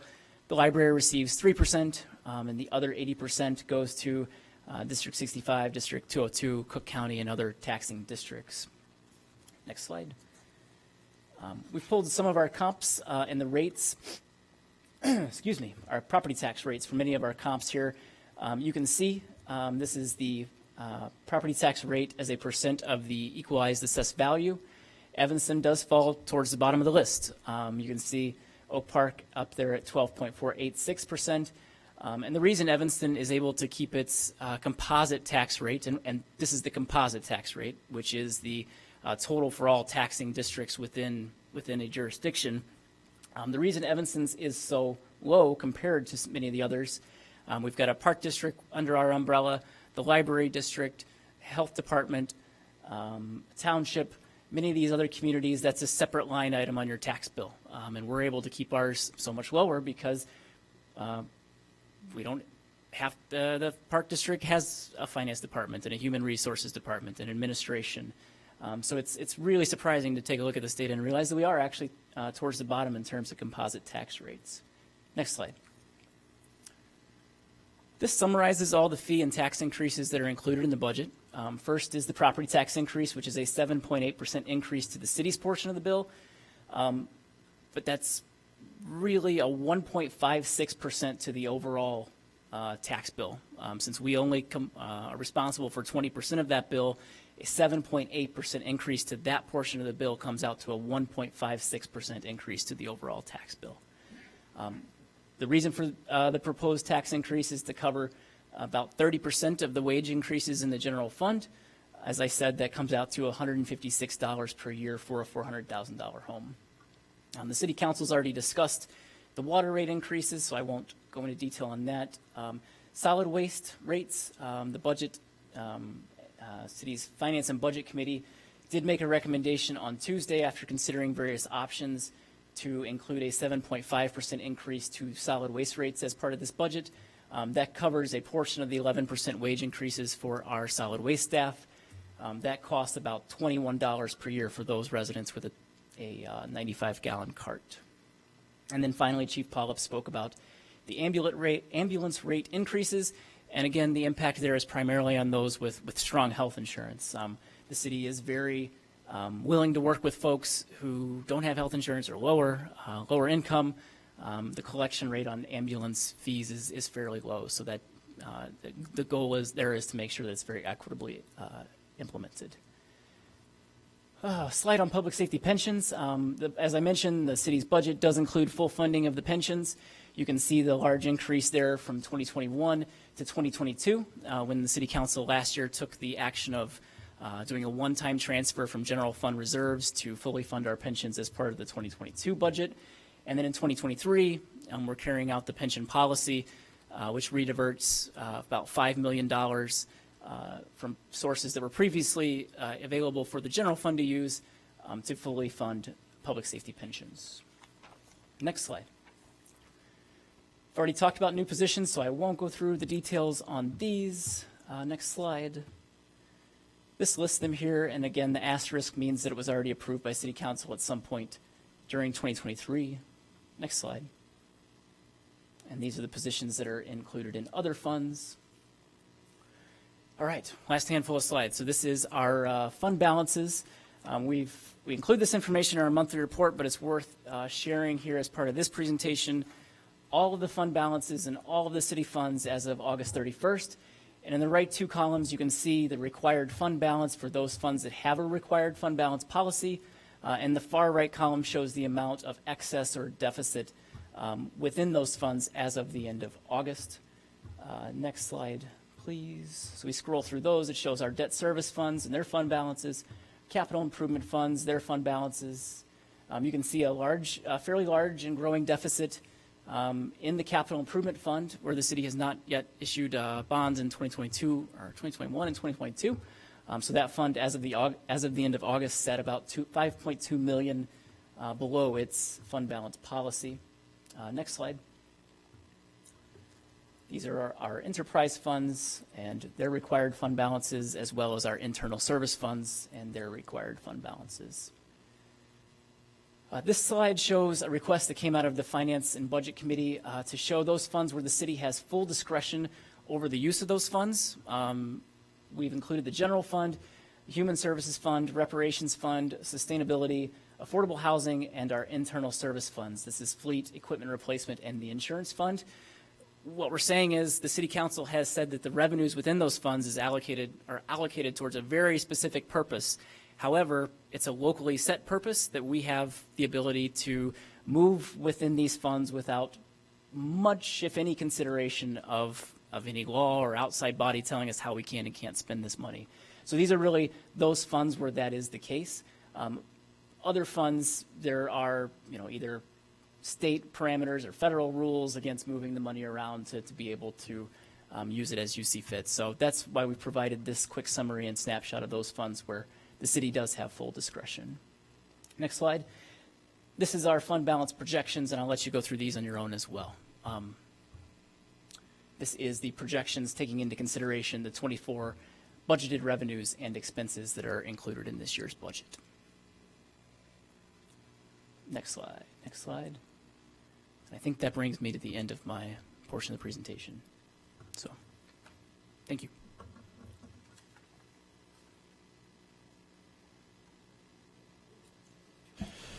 Thank you very much. I want to thank the team for the significant amount of work that went into this, and frankly, for the clarity and transparency of the presentation. That doesn't mean we don't have lots of work left to do. We do have lots of work left to do, but I think we're well positioned to do it because of how straightforward those requests and proposals were. So thank you very much to all of you for the work you put into this.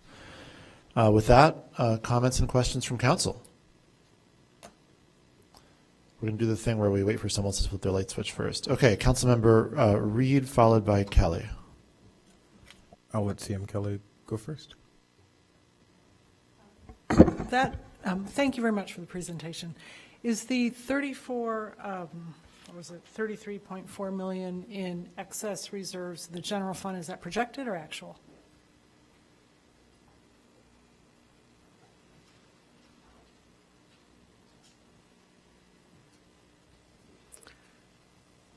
Can you let me know which slide you were referring to? Oh, I don't know. You whipped through them really fast. I can find it, but it was where you had. Oh, there it is. Right here. 33.479. Yeah. So is that the projected year-end surplus? That is the current amount of excess reserves in the general fund as of the end of August. As of the end of August. So the projected general fund reserve amount as of the end of the year is up here on slide 13. Projected ending fund balance of 52.3 million, which would be excess reserves of 29.7 million. Okay, thank you. Just to be clear, that's the high end of the projected range. That is correct. So we've Right. offered a low and a high, and that But is the last high year end. we were under by like 30 million, so just for the record. I don't know, hopefully I understand we're trying to get closer to do a better job, so that is the high range, but. Last year's projection in the general fund was a $14.1 million surplus at this time last year, and we finished with $26.1 million surplus. So we were indeed short, and we are definitely hoping that this year's projection comes in a bit closer. Okay, and was that after we amended the budget to reduce the budget in '22 by $34 million? Because we reduced it in the end before the audit by $34 million. So was there a $26 million surplus once it was reduced? Surplus is a calculation of revenues less expenses. So it doesn't tie into your budget at all. Additionally, the general fund wasn't amended last year as part of the budget. There were several other funds where we did make amendments. The general fund was not included in that list of amendments. Okay, we did reduce the overall budget by $34 million. That was our amended ordinance. Okay, so that's the 26 million was. The 26 million was the general fund revenues less expenses. Okay. Thank you. Go ahead, Councilmember Reed. I have more questions, but. Right. Councilmember Reed, followed by Newsmith, followed by Harris. I'd like to defer. All right. For the record, no one has to, but Councilmember Newsmith. How much time do we have? There's been no change in the rules, so everyone has 5 minutes. Obviously, this is an important conversation. If we need to go beyond that and folks want to do that, I think that would be very understandable. But I'll just start by enforcing the regular rules, and we'll see where that lands. I do have at least one question for everybody who presented, so I'm not going to go through everything right now.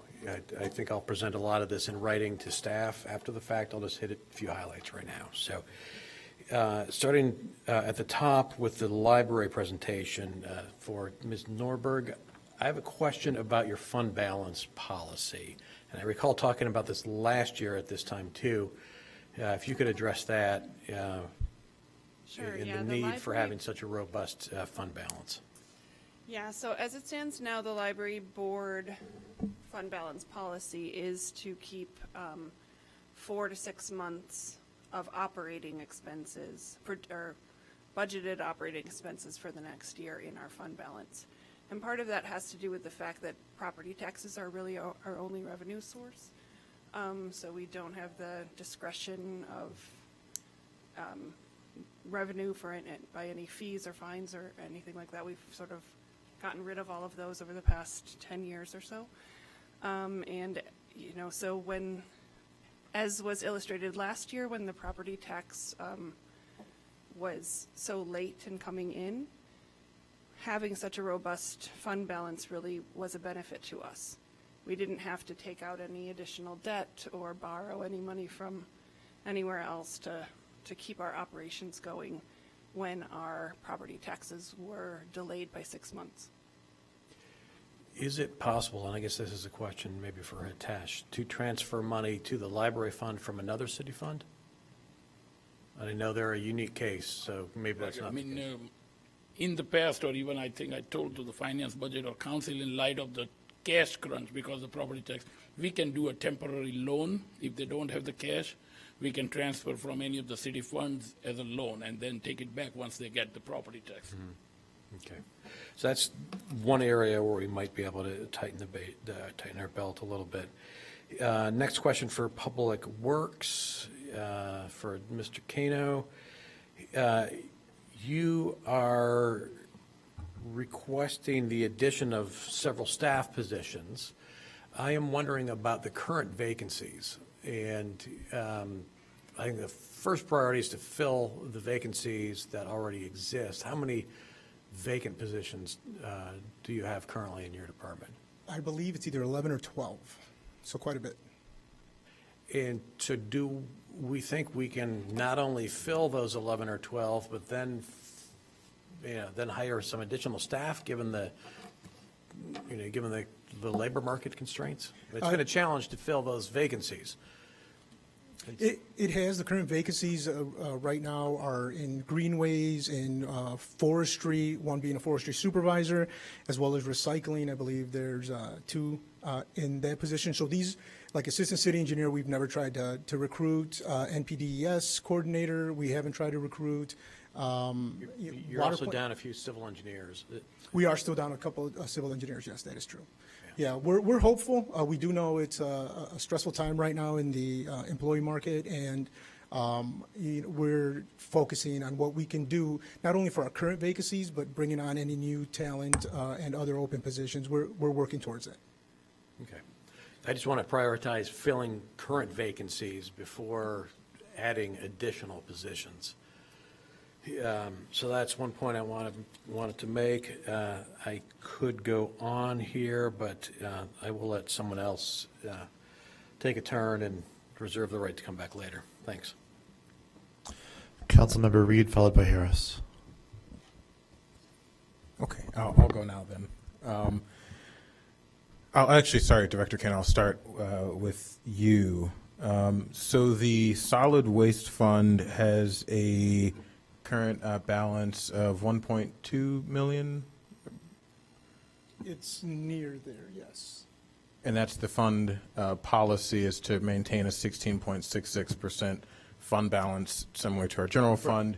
And during our discussions at Finance and Budget, it seems as though that potentially could be an excessive reserve policy, given that many of the potential unforeseen expenditures, doesn't seem like there are a lot here within this fund. And we know, for example, you mentioned a project at the, I guess, Swank, is that it? A Swank roof project. Yeah, with the roof project, that's about $200,000, $250,000. So given that we have such a large balance, could we not reduce the fund balance policy by about $500,000 and still be in a safe place?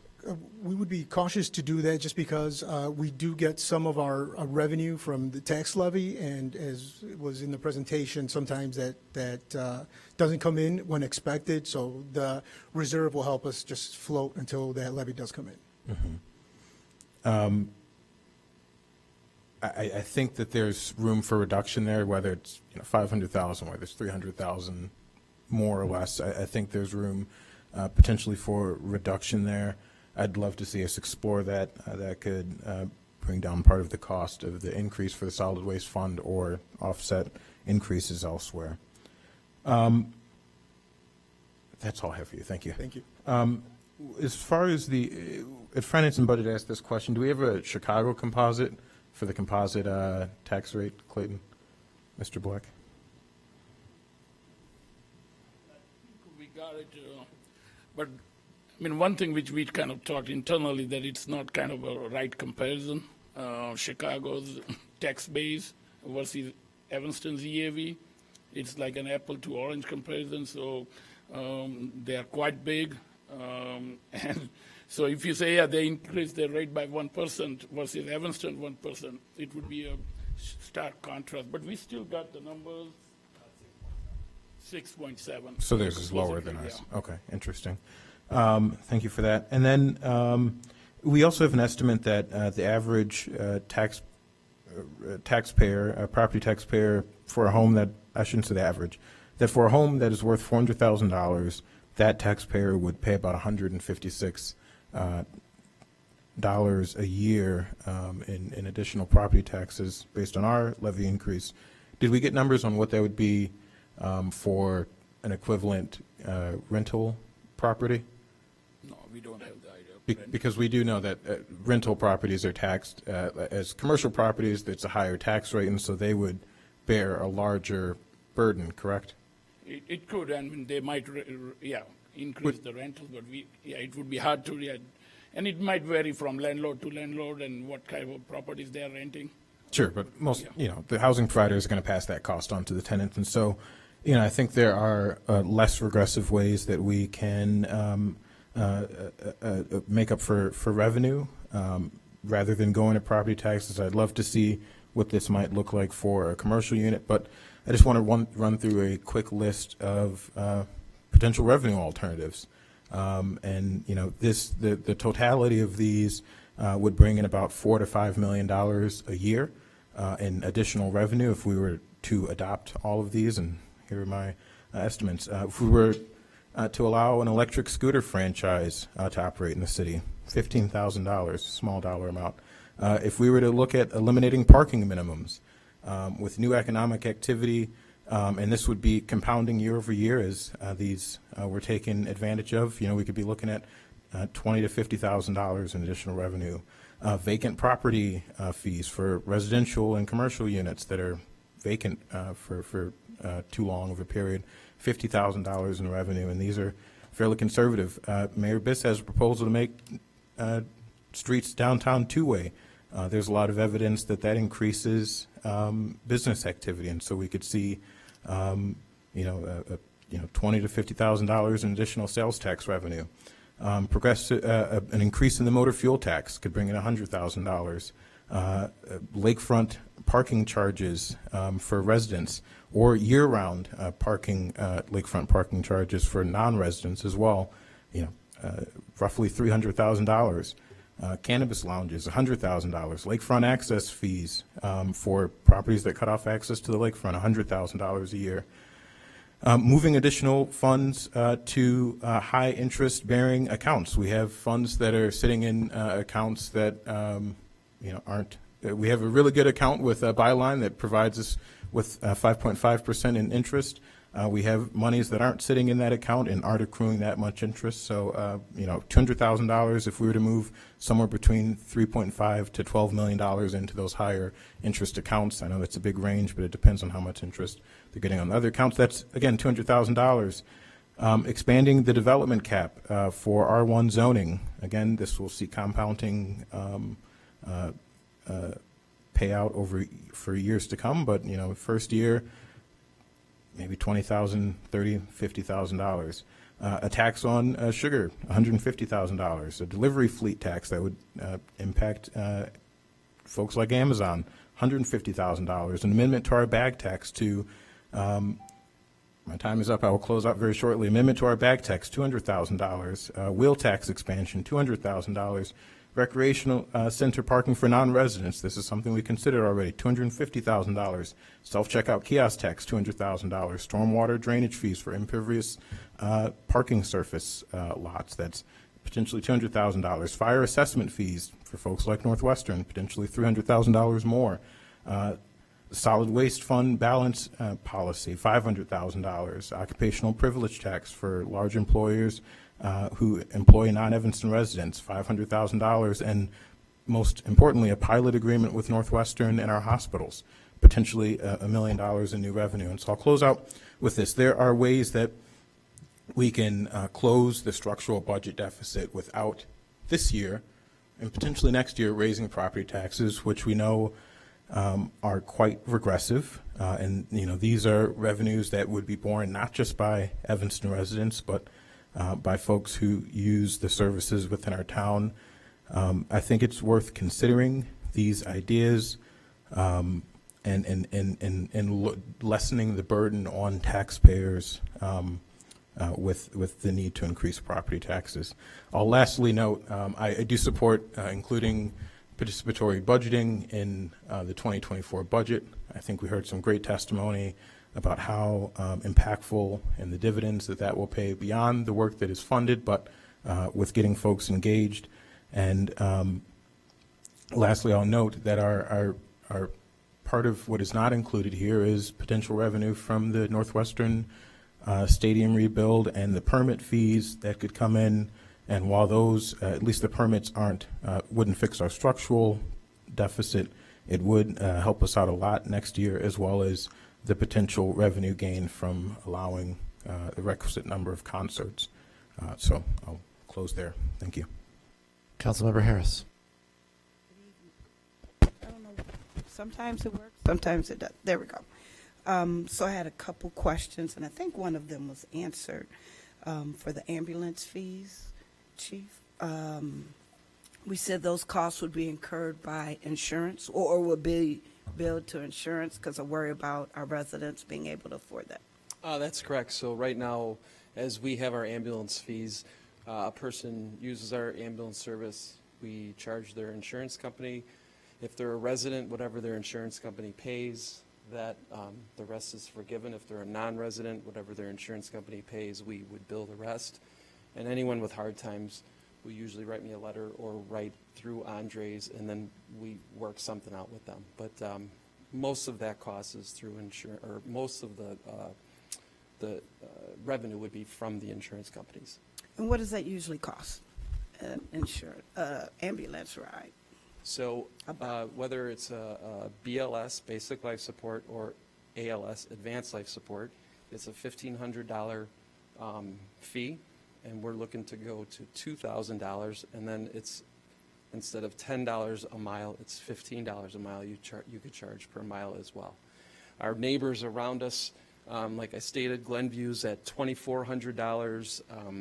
I think in the memo we included all the averages, but we're asking for a little bit more than the average for sure.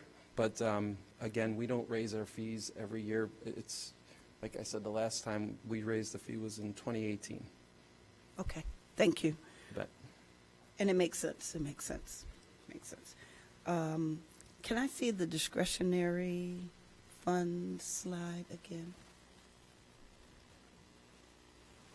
Okay, thank you. So I'm just wondering, as I sit on reparations, I don't consider 1.918 discretionary. That should not be discretionary. I know you said we could use that as we wish, but we've made a commitment to this community and the people on that list, so I don't consider that personally discretionary. So I just wanted to get more clarity on that. Right, so when we say discretionary, at the discretion of the city council, not at the discretion of the city staff. You can decide to move it up, move it down.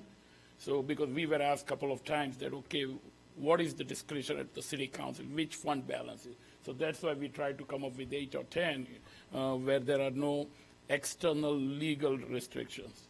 Okay, that's what I thought I heard, but I just wanted to go on record to say that is not discretionary, and if that moves, we got a problem.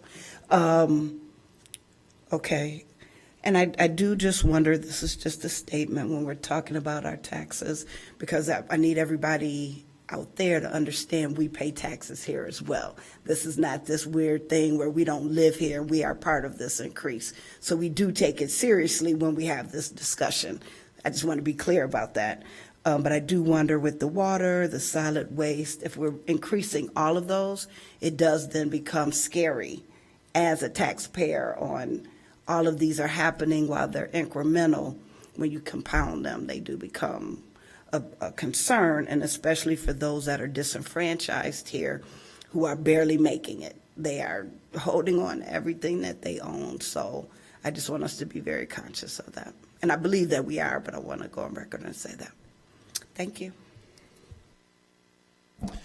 At this time, no one is asking to speak for the first time, so we go back to Councilmember Kelly with 4 minutes and 15 seconds left.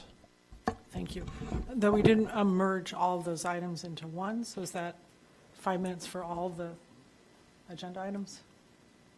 I'm going to do 5 minutes for all of SP1. Again, it's an important topic. If people want to extend that, I totally get it. There's no problem. SP1, SP2, and SP2, right? Yeah. So, but you know, Okay. I'm just going to continue enforcing, or at least That's sort fine. of That's fine. timekeeping the way I usually do. And if you tell me to change, I'll change. Okay. So I think we need to talk about debt. So we do have a large debt in the city of Evanston. So I'm wondering one thing I'd like to see in the budget when when you bring one back revised is the debt per capita. I see that in a lot of other surrounding communities that they reference that, like Skokie, it's 3.3 thousand per capita. I think we're easily double that. So I think that would be important for residents and for council members to know, and so that we can shoot to reduce that debt per capita. I'd also love to see what our debt management plan is. I know there was reference in the back of the budget to how this council has managed to reduce the debt these past 2 years. That's been great, but what is the debt management plan? We do need to have a plan, given that we do have a really high debt with both the GO bonds, the loans, and then our pension liability. So I think that's really important for residents. And then I'd also like to know regarding vacancies. We budgeted this year for 4% vacancies. I was glad that we had a line item for that, but right now the staff is estimating that it's at 5%. So how is it that we get from 5% to 2% vacancy next year? Every percent that we reduce that costs taxpayers close to $1 million. So I'm wondering how we really go from 5% to 2% next year with regard to vacancies. And then I wondered about the library. I fully support the library. I'm sorry that we're spending such a low percentage of our budget, that we do have a big budget. So I guess my question is, per capita, where are we at per capita compared to surrounding communities with regard to library expenditures? And is 4 to 6 months, to Councilmember Newsom's question, is that standard to keep a reserve of 4 to 6 months for the libraries? And my other question would be to Director Ogbo. I love that we're going to now have we're going to be able to turn around the water testing to 2 hours. That's fabulous. Is that full amount for the contracts, for the contract to outsource it? Is that what that increase is for?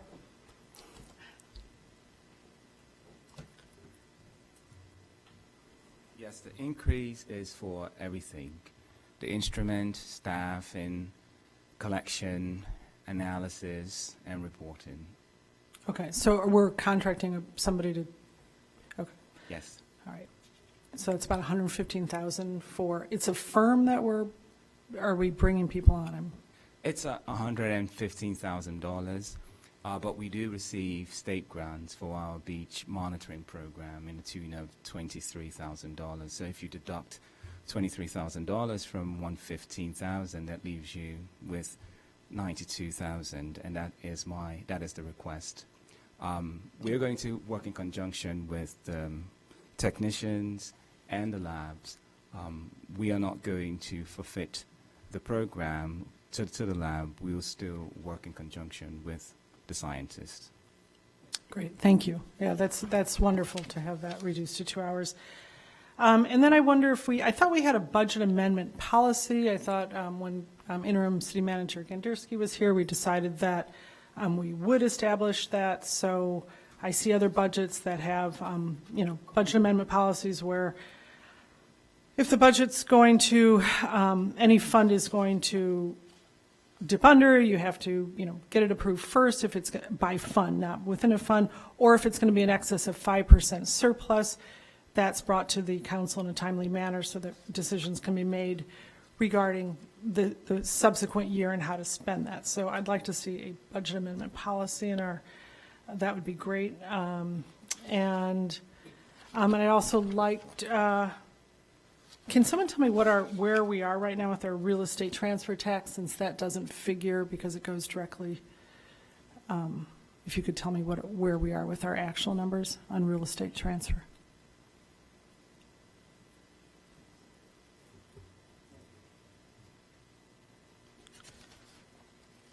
Year-to-date for real estate transfer taxes through the end of September was $2,756,993, and that's through the end of September. Okay, that's the total. Total received through the end of September. Okay. And that has been transferred to reparations in its entirety, or? The first $3 million we receive is direct deposited into the reparations fund. Anything beyond the $3 million is deposited in the general fund. Regardless if it's, because it's property 1.5 million? Regardless, just the first $3 million that we receive each year, or this year, is Okay. reparations. Thank you. Okay, I think that's it for now. Thank you. Oh, one last question. With regard to, I did ask this question in writing about what happens when we have funds that have excess funds, even within the general fund, if that is in essence rolled over so that we aren't budgeting again. But I was told that no, that funding is not returned. So if a fund within the general fund is running over at the year's end, it is not returned and it's not rolled into the next year's budget. So I'd like a little more explanation about what we do with those, including our reserve funds. So if our general fund is at 16.6 with approximately a $20 million reserve fund, if we end up as we are, we're going to end up with well over that. Will that $20 million in the reserve fund, is that going to, I'm understanding that it's not, would that then roll over into next year's general fund? Would that constitute the 16.6% of the general fund, so we wouldn't have to, in essence, charge taxpayers for it? Okay. With each of the funds, and Right. I think we have 11 funds that we set a reserve fund for. There are two different things. I think the question I saw in your morning session or the email, that what happens to the department budget if they don't spend their budget, does it roll it over? No, this is an operating fund, so the funds which are unspent at the year end, they go lapse.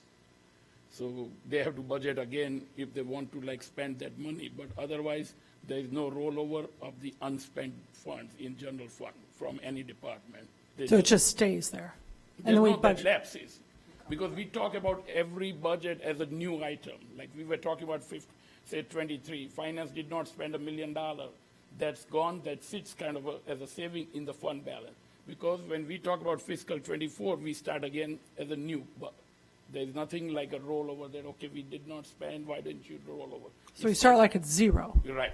So we have, we budget for about 20 million for reserve fund for the general, we end up with 30, but we start the new year, January 1 as if we're at zero for the We reserve. don't budget for reserve. I thought your question was what happens to the unspent expenses in each department? Both Does it questions. roll over? No, it does not roll over. That's the one question. Second thing is, as I said, we don't budget for the fund balance. We budget for revenues and we budget for expenses. The net result is either surplus or deficit, which contributes, either increases the fund balance if there is a surplus. If there is a deficit, we draw upon our existing fund balance. So we don't budget for a fund balance. We budget for revenues and we budget for expenses.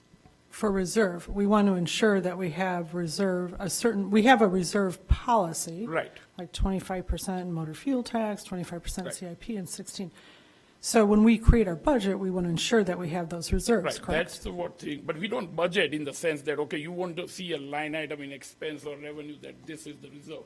We look at it when we do the budget, like we are sitting down with the department and say MFT fund, and it looks like that, okay, we will be below that. We try to ask the department to bring their expense down so that at least we have enough fund balance, which is required for our adopted policy. Okay, thank you. Councilmember Burns. First question, Manager Stowe, is what's our budget discussion timeline from here? I'm sorry, I was looking down. Was he walking up? Yeah, my bad. And I can mix this up too if. So up on the screen here, you can see the budget counter. We've got several more weeks to go and a whole bunch more meetings and discussions. Okay, great. And in terms of debt, what is our debt costing us at this point? How much is going towards servicing debt on an annual basis, or really for next year? What are we budgeting? I mean, annual debt service average around $17 to $18 million. But it's not entirely property tax supported. We bet, like say, okay, paid by the TIF funds, paid by the water fund, parking fund, sewer funds. So the only the debt which goes into the right here around $15.4 million, and every year we pay off around $10 to $11 million in principal. So that reduces our debt.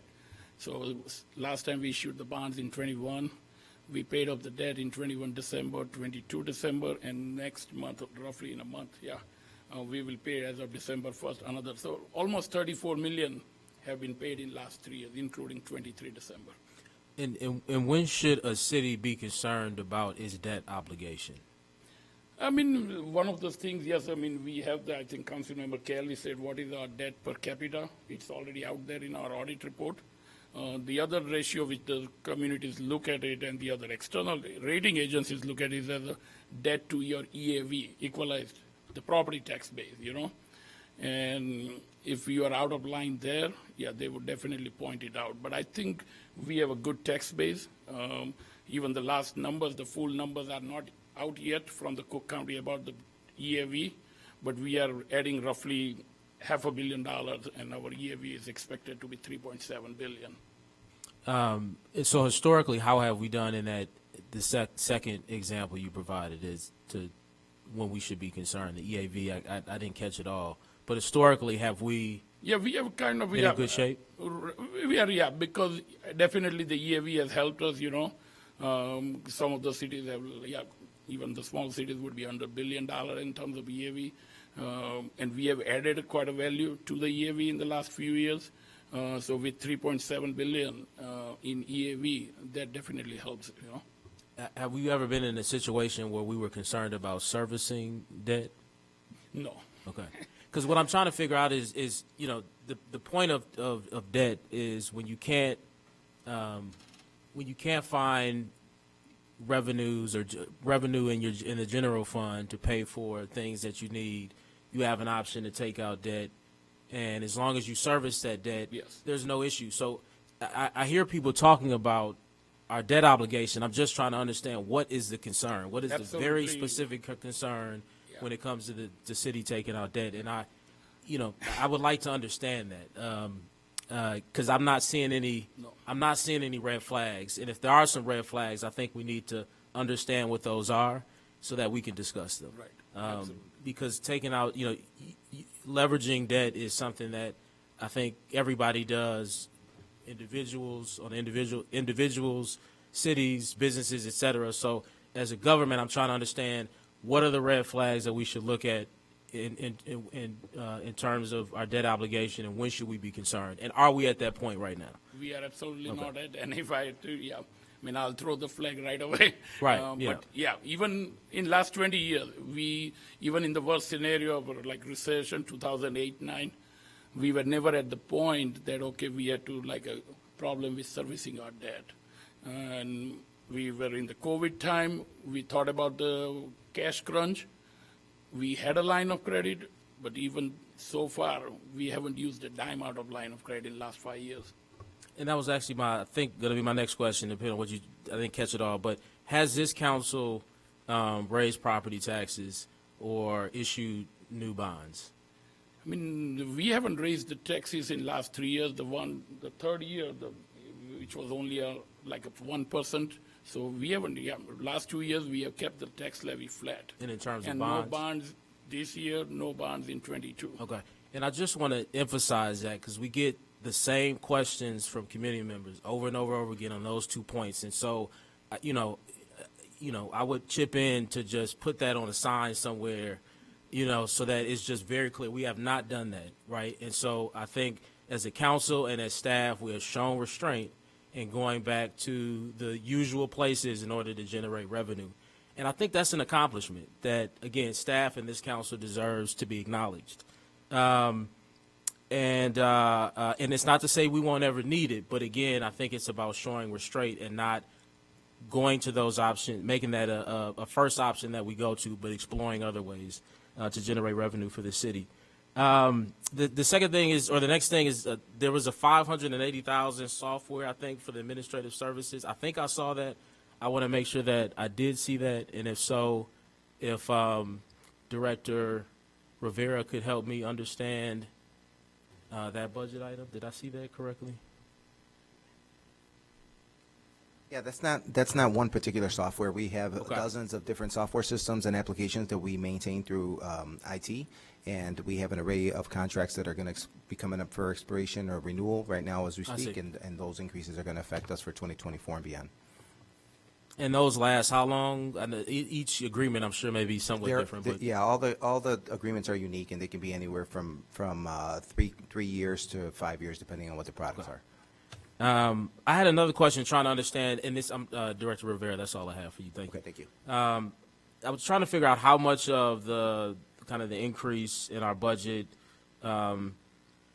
is on the account of like salaries or costs that that are going to continue on an annual basis, and then versus how many are kind of one time, similar to even the software example that we just gave. But I think I got the number. Somebody said 83% Right. is salaries, basically, Right. and then everything else is. Other, inflationary increases are already there. Some of the other operating requests which you heard, about purchasing some of the software and equipment. But overall increase which you see here, as we mentioned, the water fund, the CIP, the ARPA expenditure. So those are the big items besides the wage increase. Okay. And then the last question is, do we have budget analysts for different departments? I think we have one in community development. Is that the case, Manager Stowe? I mean, it might be the management analyst, not the budget Maybe analyst. management? Is it management? Okay, management. Perhaps they're doing similar. So is the management analyst in our community development department benchmarking with comparable cities? Are they reviewing contracts and agreements, seeing if they can renegotiate terms, consolidate services, et cetera, identifying wasteful practices, implementing new technology, identifying grants and alternative funding? Who is doing that work in every department? Is it, to start with the community development department, is it the management analysts? In other departments, do they have a similar analyst? Is it our directors that do that? Community development, we will be doing a new RFP for our third-party plan reviews and things like that. Our contract renewed a number of times, and we'll reassess that. Our management analyst is involved in that. Otherwise, we don't have a lot of contracts in community development. We are mostly, we've got our, much of our software, for example, the civic platform is not in our budget, is actually in the IT budget. And I guess this question, just a general question for Manager Stowe. I guess what I'm trying to get at is who is, you hear from community members, they'll say, like, look, we feel like we're too bloated. Like there has to be some way that we can cut costs somewhere. And I guess what I'm trying to determine, because, and people may not know this, we don't, other than the budget, we don't necessarily have, as a council, the same insights as certain staff members have on like the particular details of line item budgets. And so I guess what I'm trying to understand is, what should my response be to a community member? Who is responsible for kind of, looking at their particular budgets and seeing where there are cost-saving opportunities on a, from a long-term standpoint, not just year over year, but, who is that direct? And this is really a question for managers. So is that directors? Is that analysts? who's responsible for doing that? Sure. Thanks for the question, Councilmember Burns. And the answer is all of the above, right? So it's city manager's office, it's the directors, assistant directors, Okay. the management analysts, right? So when Chief Polyp came to me and said, hey, I've got some new expenses, I said, hey, what ideas do you have for revenue generation, right? So, and to his credit, he went back and worked with his management analysts and other people at the fire department and did a review of other neighbors and what they charge for ambulance fees. And that's how we're coming forward with this proposal to basically entirely offset the request for the chief. I got one more thing. I guess my follow-up to that is, if we haven't already, I think coming up with a memo or report on what we've done to cut costs across the organization is important. I think community members need to understand what is going on in the background to cut costs. And I know there's a lot of work going into that. And I think we should put together a report or a memo so that we can have that conversation with the community. You have a response? I can speak to that just a notch if you don't mind. So most departments do have that management analyst who's really, really key to that. A couple of departments don't have that position filled right now. Parks and Recreation and Health and Human Services don't have that position, so a lot of that has fallen on directors as part of this budget cycle. Okay. But as part of developing the budget, we worked really hard with directors and with management analysts so that most of the increases you see in the general fund, we've explained tonight. It's salaries and it's the requests that the departments have talked about. There are some other moving parts within the budget where departments have asked for additional seasonal employees, but they've cut services and supplies, and they've been able to net throughout their department budget so that what we've talked about tonight are really the major increases overall that we weren't able to net out. And so a lot of that kind of has happened as part of the 3 to 4 month budget process that you don't necessarily see as part of the presentation. Absolutely. But we can definitely do some more information sharing on what that looks like. Yeah, I just think we need to pull out the areas in the budget where we need to pull out areas where there were cost savings. Sure. It's something that's easy to kind of read and understand for community members. And then the last quick thing is, I can't remember what it was called, but it was consultants that came together that worked on understanding, I think, salaries and staffing levels, and we got a recommendation from them. Did that include, Baker and Tilly, did that include benchmarking for how many staff we have in every department and seeing how we compare just how many staff people we have per department? A portion of their work was a staffing analysis minus fire and police. And I just wanted to your previous question, I just want to share that a couple of quick things. We have several more weeks as part of this budget process. I've asked staff to go back again and try to identify additional cost savings ideas. That was a week or 10 days ago when I asked for that. The next day, police came back with a $100,000 idea. So that process is ongoing. I've also asked staff and directed staff to bring forward revenue generating ideas as well. Councilmember Reed had a number of them today. We're asking staff to bring those forward so we can bring those for council consideration. And then in the month of September, I directed staff to be extra cautious for the remainder of 2023 so that we can be extra judicious going forward for the rest of the year so we can land the fiscal 23 plane in the best possible position to shore us up for 24. Last thing I'll say is I just want to underscore the point I was trying to make, that we have, again, something else I hear in the community is people feel that we have more staff than we need. And so in my mind, what I'm trying to figure out is, what is the independent source that has looked at our staffing levels that can determine whether or not we have too many staff members in a certain department or if we're paying too much. I think what we have at this point is the Baker-Tilly report. And so I would encourage community members to review that, because that's what we're using in part to make these decisions. And from what I remember, I think in terms of staffing levels, we were, on par with other communities, Manager Stowe, and I don't think we were overpaying anybody. If anything, we made these salary increases so that we can remain competitive when compared to other cities. Would you say that that's correct? That's correct. I would say, the last piece of this too is for the last 12 months plus, as Councilmember Newsmith said at a previous meeting, I think the Finance and Budget Committee, inflation is not our friend, right? So some of this is also just the realities of inflationary pressure, right? The cost of software, it's hard for us we can't turn off email, right? So we got to keep email going. There's a cost to doing that, and so we're seeing the effects of inflation hitting us there as well. That's all. Councilmember Revelle, followed by Hadakaris. Well, I just want to follow up really briefly on something Councilmember Burns said when he was talking about our restraint for a couple of years in not raising our property tax rate. We also benefited, of course, from having major ARPA funding to help us with a lot of our normal expenses. So it's important, I think, for the community to know that we don't have those ARPA money dollars to spend going forward now. And we do have inflation to worry about as well. So there are just a lot of pressures on us and pressures on our staff. Councilmember Hadakaris. I have a question for the finance staff. We're looking at the bar chart up there, and there's, the big yellow chunk that's, related right directly to inflation. And I know, we touched upon it a little bit, equipment services, contracts have all gone up in the last 2 years.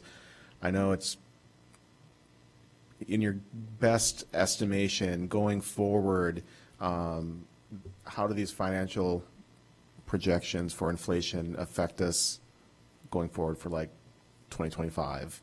And what might this look like next year? I can at least talk about the immediate future. It's still, there are two schools of thought that how long we will see this kind of inflation.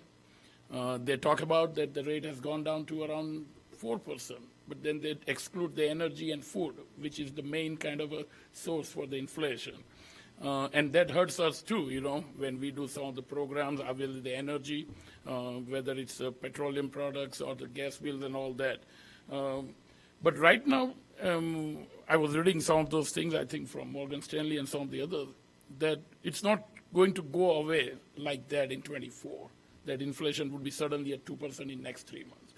It could be a slow and painful process. So yeah, we have to be ready for that, and that's why we suddenly see this, even the interest rate we earn on the bank side, that's kind of continued to stay at the high level. We don't know about 25, but 24, so we will have to be cautious, with what we do, that we might be still paying the same or just a little bit less in the next few months, or even in kind of mid-24. And do we see the added costs mostly coming in the capital improvement side of things in construction? Is that where we're getting hit hardest? Right, that's the biggest one. Lara can talk about those things where the projects come and lot over. Most of the projects, right, they have an overage. Besides that, like a fuel cost has gone up. All the parts has gone up, right? The fleet, the wage increase is what we have seen. So a lot of the IT, service contracts and all that, those have gone up. So those are the operational things. But on one side, we can definitely enjoy and like it when we see the revenues up because of the inflation. The downside is that where we have the big projects on the CIP, and when they come over by 200,000 or $500,000 in each project, that costs us and puts a lot of financial pressure. Okay. Thank you.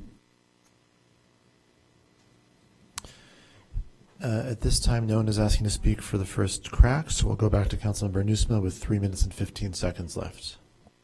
Thank you, Mr. Mayor. A few more quick points. I'm going to have a question for Chief Polyp, and while he is approaching the dais, I will also speak on behalf of climate action and indicate my support for doing whatever we can to support CARP implementation.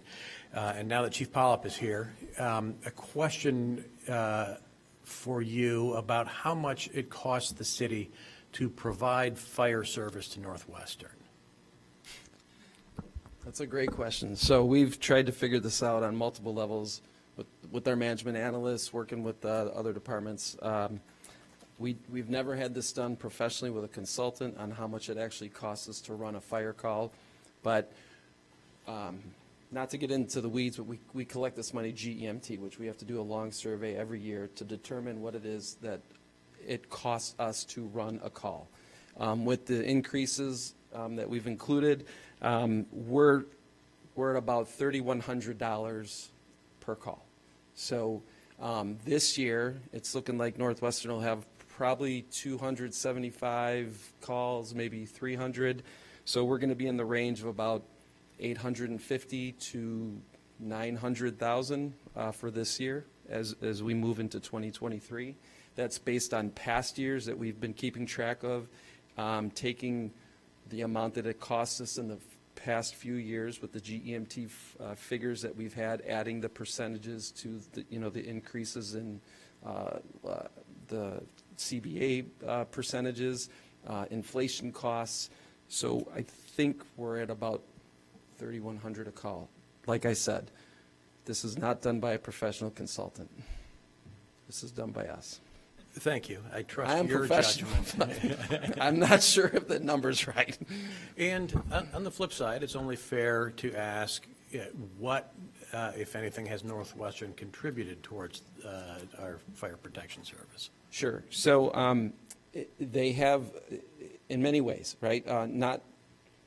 So they have donated vehicles in the past. In 22, they working with the mayor, Councilmember Kelly, Northwestern, we were able to receive $800,000, which paid for a fire engine and all of the equipment on it, including the SCBAs, the cardiac monitor, which are all high dollar items. In the past, they've donated money for an engine, an ambulance.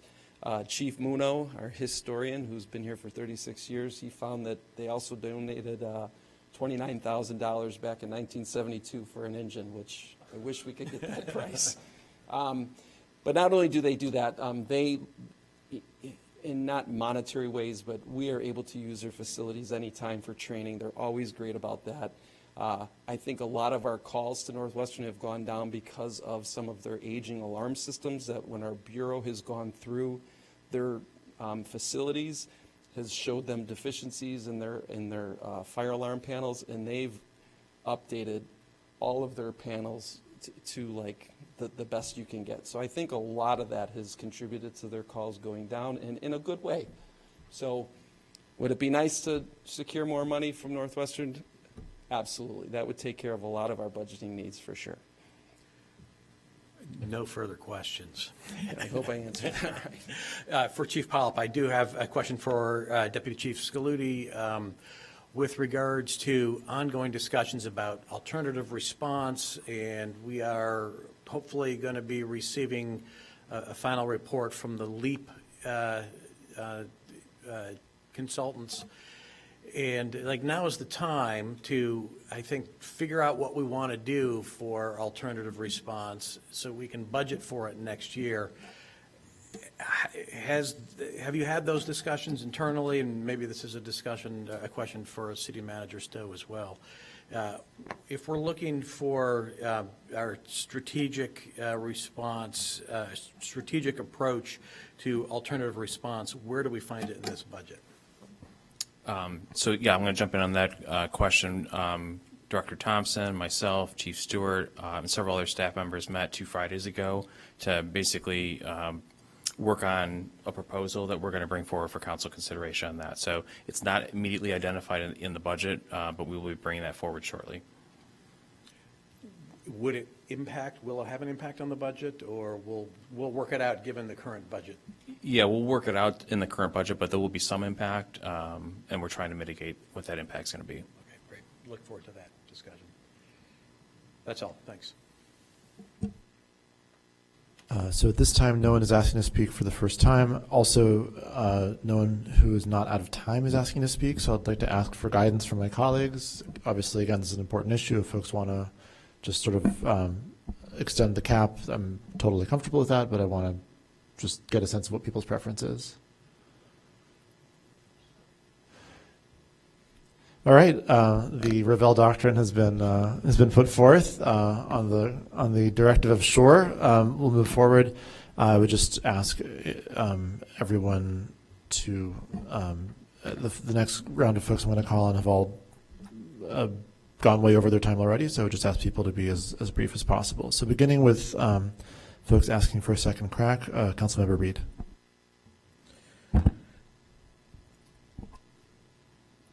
I'm curious what opportunities there will be for the council to really weigh in on revenue. I put out literally, $4 to $5 million in revenue that, please, no, I would love for you to come up if you want. But I put out $4 to $5 million in revenue ideas, and I think that, if we want to be cautious about the way that we move forward with extracting about $4.3 million out of our community, how do we want to extract that out of the community? Do we want it to disproportionately fall on, making housing less affordable in our community? Is that what we want to do? Because what is the point of, taxes? We can have Mayor Biss asked, what is the point of life? What is the point of taxes? So let me also ask, what is the point of this question? The point is I want us to really consider alternatives to raising property taxes. And I want to understand what opportunities we have for that. Sure. I can speak to it really quickly. So I think Director Flax and the police department both have proposed some revenue increases. Manager Stowe mentioned $100,000 from the police department, and Director Flax has put together a memo that we'll be posting on Friday with some ideas from the community development department on ideas they have to generate revenue. So I guess that brings me to the Friday memo posting. So as every Friday from now through the budget process, we'll post as many memos as we can, responding to as many items as we can, questions that have come up from the City Council, doing research into if there's revenue initiatives that you want us to look into. We'll look to the City Council to give us some direction on what exactly they would like us to research, and we'll post those memos every Friday. We'll be in front of the City Council again several times over the next few weeks. And we can go through those if there is interest in moving any of those forward.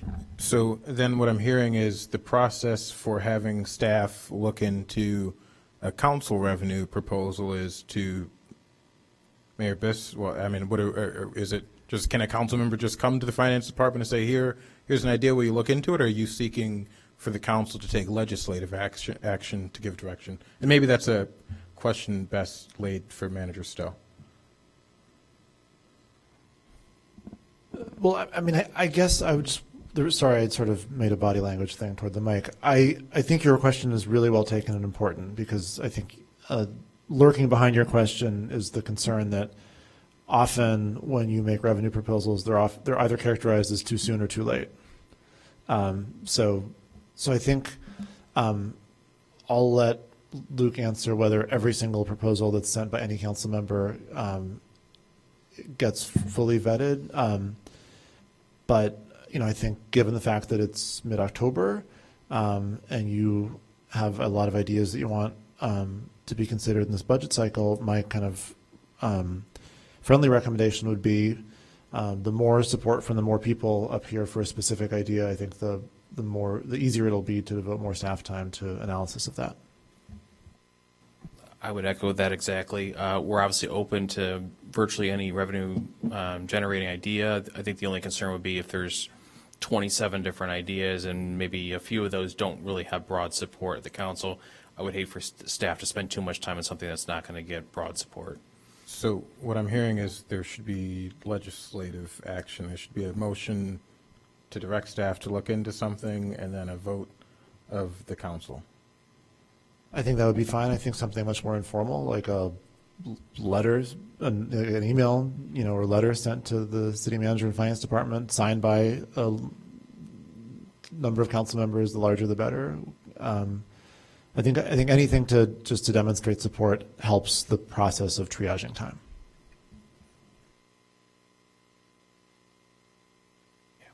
Okay. I will come back around. Sorry. Council Member Burns. I would ask that that we don't discuss that we discuss community responder and any alternative proposal at the same meeting. Inherently, there are conflicts between a community service officer program, which I believe some people may prefer, And with the community responder program, we have been working incredibly diligently through the Reimagining Public Safety Subcommittee that I chair to work on a proposal to bring to council. The preliminary recommendation has been provided to Manager Stowe, Mayor Biss, and others for review and comment. The next step is to take that same recommendation to the community to have their input, and then at which point we will then bring it to council. And so as to respect the work that has gone into developing a proposal for council, not only with consultant input, but council input, also leaders in our community in relevant fields, as well as community input eventually, I would ask that those proposals be brought together and discussed together. And that's all. I just want you to know that, Manager Stowe. That's all, Chair. Thank you. Councilmember Kelly. Thank you. I'm returning to debt, and I think it's important to acknowledge that we really do have a big debt. And actually, according to your own, looking at the budget, it's about 25 million debt servicing just for the GO bonds and for the loans. When you add to that the pension liability, we're talking 40 million or more, which is, more than 50% of the 60 million that we want to leverage in our property tax. So just to be clear, we do have a very large debt here. And I would ask that we please, in our budget, that we identify per capita, including our pension liability, what it is for our residents. And then in terms of finding ways to cut back, I don't know if someone has an answer tonight, but again, going from 5% vacancy to 2%, every percentage point represents about $1 million in tax savings. So is that, from 5% to 2%, how do we get to that? Sure, and you're correct. We budgeted 4% last year. For this initial draft budget, we decided to put 2% in, realizing the council may decide that we want to do 3% or 4%. That's actually, that's the council's prerogative. Thank you. Councilmember Reed. Yeah, I also want to have us include participatory budgeting in the 2024 budget. I think, I imagine that the expenditures would actually come in 2025, but I think if we set the process as a year-long process roughly, so again, I don't know if this needs to be a motion, but I'd move that we would find $3.5 million to allow for a PB process to occur in 2024. I don't know if that motion is in order we're sort of having a discussion about the budget. We're not amending it at this time. Ms. Ruggie, do you have directions as to whether? Straw poll we've done in the past to find set-asides or to look. That we could certainly do a straw poll if you're. I think that's obviously in order at all times. So I move that. I guess in reality, what I'm moving is that we set aside $500,000 to administer the PB process, understanding that the funds likely wouldn't be actually spent until 2025. And you want a show of hands to see kind of who at this time is ready to commit to support for that? Yes. Okay. Councilmember Sufferman, are you responding to that or to? Yeah, I just need a definition of find. We have We have a projected $30 million excess reserve. We have revenue in various departments. For example, the health department has a healthy fund balance that portions of those funds could be dedicated to PB in the future. But what I'm asking for now is that we would set aside $500,000, I'll say from our excess reserve, to allow us to administer a PB process next year, and we can come up with how much money we'd set aside for 2025 to actually expend. So the people who raise their hand are committing to finding $500,000. I think they're committing to spending $500,000 of reserves. Okay, that's your motion?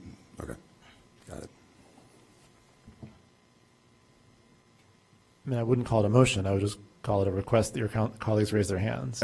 Sure, a request that my colleagues raise their hand if you're supportive of continuing the good that we've done with PB in 2024. Oh, are we, I guess if we're raising hands now, I do see another light on. Councilmember Hadakaris? Personally, I'm in favor of finding some way to make participatory budgeting a line item that we do from year to year. I don't know if using reserves is exactly the right way to do it, but I think I would personally want staff to look into seeing how they can find a sustainable way to do it. You know, we had this windfall that we had this one, you know, big check we could write, and you know, even though we have reserves now, the forecast does not look great to have reserves in the near future. So, but I'm in support of the program and trying to find a way, but where it comes from, I'm not exactly sure. Councilmember Harris? I too love the participatory budgeting, and I wanted to interrupt earlier to say great engagement. And I like the idea. I just don't know if we can turn on a dime like that. We have a budget in front of us, and to figure that out makes me nervous, but I do think moving forward that should be part of a plan. So I did want to acknowledge what you're talking about is good. I just don't know that we can do that now and disrupt the process of the budget system. But moving forward, we should. We saw our community engaged and excited about what we do. So, Councilmember Reed? Yeah, I thank you. I appreciate both of your comments. What I'm hearing is a commitment to PB, a love of the process, and what the benefits that PB has brought to the community beyond just using the collective genius of the community to solve some issues, but the engagement portion of it. And I know there may have been some confusion where, you know, Councilmember suffered and asked, well, where exactly is it coming from? Is it reserve funds? I think we can figure that out. And if we can't figure out, you know, this is the budget process. I don't think making a budget request, which is a $500,000 budget request for 2024, throws a wrench in the process. I think it is the process. And, you know, to your concern about figuring out, is it reserve funds? Is it finding some structural way to pay for this moving forward, is exactly what we're asking staff to do by raising our hands and saying that we support PB and having it in 2024. And so I think we can figure that out. We're not voting definitively on the budget today. We're just asking staff to say, hey, we care about this. The community cares about this. We want staff to investigate how we can make this happen for 2024.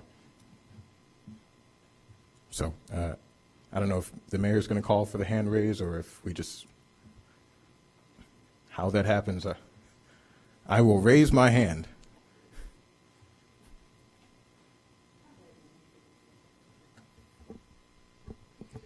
Do we have other people who are going to raise their hands? If I can respond, since a few others did quickly. Councilmember Burns? I just want to say, I think, I don't even know if $500,000 is the number. I don't know if we'll find $3 million. Maybe we find $1 million and don't need $500,000 to administer $1 million PB program. So I still think there's a conversation that needs to be had. What I would like to see, Manager Stowe, is a meeting with staff to determine whether or not we need to keep certain PB staff persons on to help implement the PP proposals that were awarded, because we're not done yet, right? Like, we've identified the proposals, but we haven't implemented anything, and most of these proposals aren't as easy as write this check to this organization. And so if we can implement these proposals using our director, our current staff, that's great. But if not, if we need to keep on 1 or 2 staff positions, I'd like you to speak to that at an upcoming meeting, if you don't mind. Okay, thank you. But definitely support PB. We just need to talk more about what it looks like moving forward. Councilmember Nusba? Thank you, Mr. Mayor. This is not going to be the participatory budgeting post-game discussion. I assume we will have that at some point later on down the line. So after the game, right? So we're in the fourth quarter, I suppose, or the clock is ticking. But I'll just offer some preliminary comments at this point. I am really impressed with the engagement that the participatory budgeting process resulted in. You know, reaching out to folks that weren't part of the process, bringing folks in, getting them excited about the work of government. To me, those are the attractive benefits of the program. On the other side, $500,000 in overhead, helping us figure out how to spend money, is not at all attractive to me. I have no interest in that. We have 9 people up here that are paid nowhere close to $500,000 to figure out how to spend $450 million. That's the job that we are elected to do. And I like the participatory budgeting process to help us kind of establish our priorities and help us decide from among the dozens or hundreds of projects that we have to do that we may or may not have money for. I think there's a role for participatory budgeting to help us prioritize what we already know we have to do. But I'm not excited about spending money to figure out how to help us spend money. Councilmember Reed. Yeah, I just want to remind us, and again, this isn't, we'll have the PB debrief, but the $500,000 allowed us to get that engagement. It was money for childcare. It was money for transportation. It was paying folks to be budget delegates. It's the reason why there is so much engagement is because we ensured it by providing the actual resources to guarantee engagement. And what a wonderful thing if we could continue that and if we could have that reflected in more of our processes. But again, I think we can find the money. I'm asking for folks, to actually direct staff to begin the conversation, whether it's 500,000, 300,000, whatever the case may be. I think we should make it clear to staff now that we are interested in seeing this process go forward, and we'd like staff to incorporate it into the budget and figure out a way for it to be feasible going forward. So the final speaker for SP1 will be Councilmember Kelly. I believe it was 600,000, not 500,000. It was 500,000. Well, we had 100,000 single source agreement with Northwestern for the process, and then 500,000, a separate 500,000 allocation. It'll come back. We'll have it at the when we do the debrief, but it was 500,000. Okay, well, thank you all for the robust discussion, and again, thanks to staff for putting together something very clear and substantive for us to respond to. I just want to add a few of my quick comments. First of all, I think we should be able to establish, in a world where there's a lot of different opinions, one fact, which is that the medium-term fiscal trajectory is daunting. There's real challenges coming at us. This isn't like a theoretical or a hypothetical thing that one might have described it as last year. Now we have our 4 union contracts in place with significant cost increases. We are, in fact, running a deficit this year, and there's, it's necessarily the case that is slated to grow.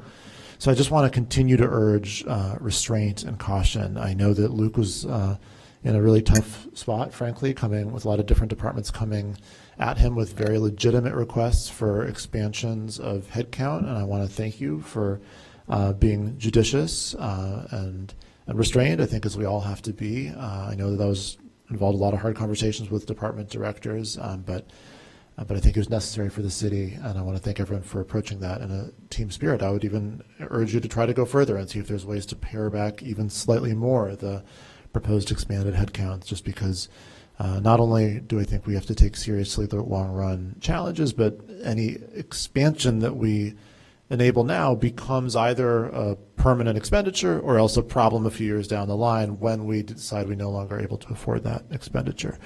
So with that in mind, for instance, I would not support funding something additional out of our excess reserves. I think we're incredibly fortunate to be entering this challenging period with those reserves, and I don't think we should be careless about spending them down. So not only does that apply to participatory budgeting, but even to the climate area, where there's, I think, it's fair to say, literally not an area of city spending that I'm more enthusiastic about. I'm more supportive of expanding. I think if we want to expand the climate expenditures that are in the proposed budget, we've got to find that money somewhere else, not just spend it and hope for the best a few years down the road. And you're in luck. I can't read the rest of my handwriting. And so that brings us to item SP2. Is there a motion relative to item SP2? I'll move item SP2, 2024 Proposed Capital Improvement Program. Second. Councilmember Reed moves that we discuss the 2024 Proposed Capital Improvement Program criteria for prioritization. Councilmember Harris seconds. I will take down who's requested to speak, but I believe we're going to start with a quick presentation from Ms. Biggs. Thank you. Hello, everyone. My name is Laura Biggs. I'm city engineer for the city of Evanston. I'm here to provide an update of where we are on putting it together, the priorities for the capital improvement program. So when we started with our last presentation, we could say that really what was presented was the list of identified needs, which was well in excess of what we have the capacity to execute, both in funding and staff resources. So at that last meeting, we discussed that the staff would go back, take the criteria that were identified last year and use to prioritize last year's capital improvement program and apply it to this year's to start winnowing out which projects were more needed than others. Oops. So these were the criteria that were identified when we reduced down the 2023 CIP. And these were developed with the City Council, including a number of criteria that are really more of our past practice in addition to being things that we wanted to continue doing, such as having annual investments into certain areas of the CIP, like street resurfacing. We do approximately the same amount every year. Unfortunately, when we tried to apply that as staff, for some reason this year, it did not really work very well. One of the challenges that we identified was that the criteria were all set to be kind of a 0 to 4. They weren't weighted as some criteria being more important than others. And so something that's a life safety emergency was weighted pretty equally with something that aligned with several CARP goals. And I'm making no judgments on which of those are more important right now. I'm just saying that what got returned was that things that are actually really critical projects or were required to do for regulatory reasons were not making the cut to actually be in our CIP. There was a lot of confusion in the data. And so the staff sort of set that criteria aside and talked about how we would really look at identifying which were the most important projects. So we came up with a new methodology, which is actually pretty similar to last year and involves a lot of the same criteria. The way that we set this up this time, though, is the criteria are sort of a yes-no. It's in or it's out. And we started with criteria number 1. The most important thing we need to do is deal with our life safety challenges in our infrastructure, things that have the potential to cause harm to people. And if it made it into that, then we didn't consider that project for the other criteria. So each criteria was evaluated on the things that were not yet included in the CIP. Having done that, it made a lot more sense how things were getting prioritized. So now I'm just going to go through that really quickly. I realize it's late. So the first one being immediate life safety. There's more detail that's included in the memo. I'm just summarizing it here in the presentation, but it identified 5 projects, and you can see these are things like we're having potential structural failures, a fire sprinkler system project from the water plant made it into that. And that identified, although my numbers are not lining up really well on this slide, that identified roughly $2.6 million worth of projects, of which 2.3 was general obligation bonds. Then we looked at regulatory requirements. I apologize that these numbers don't line up. It obviously went poorly when I downloaded it from Google Sheets. But regulatory requirements are largely including our lead service line replacement requirements.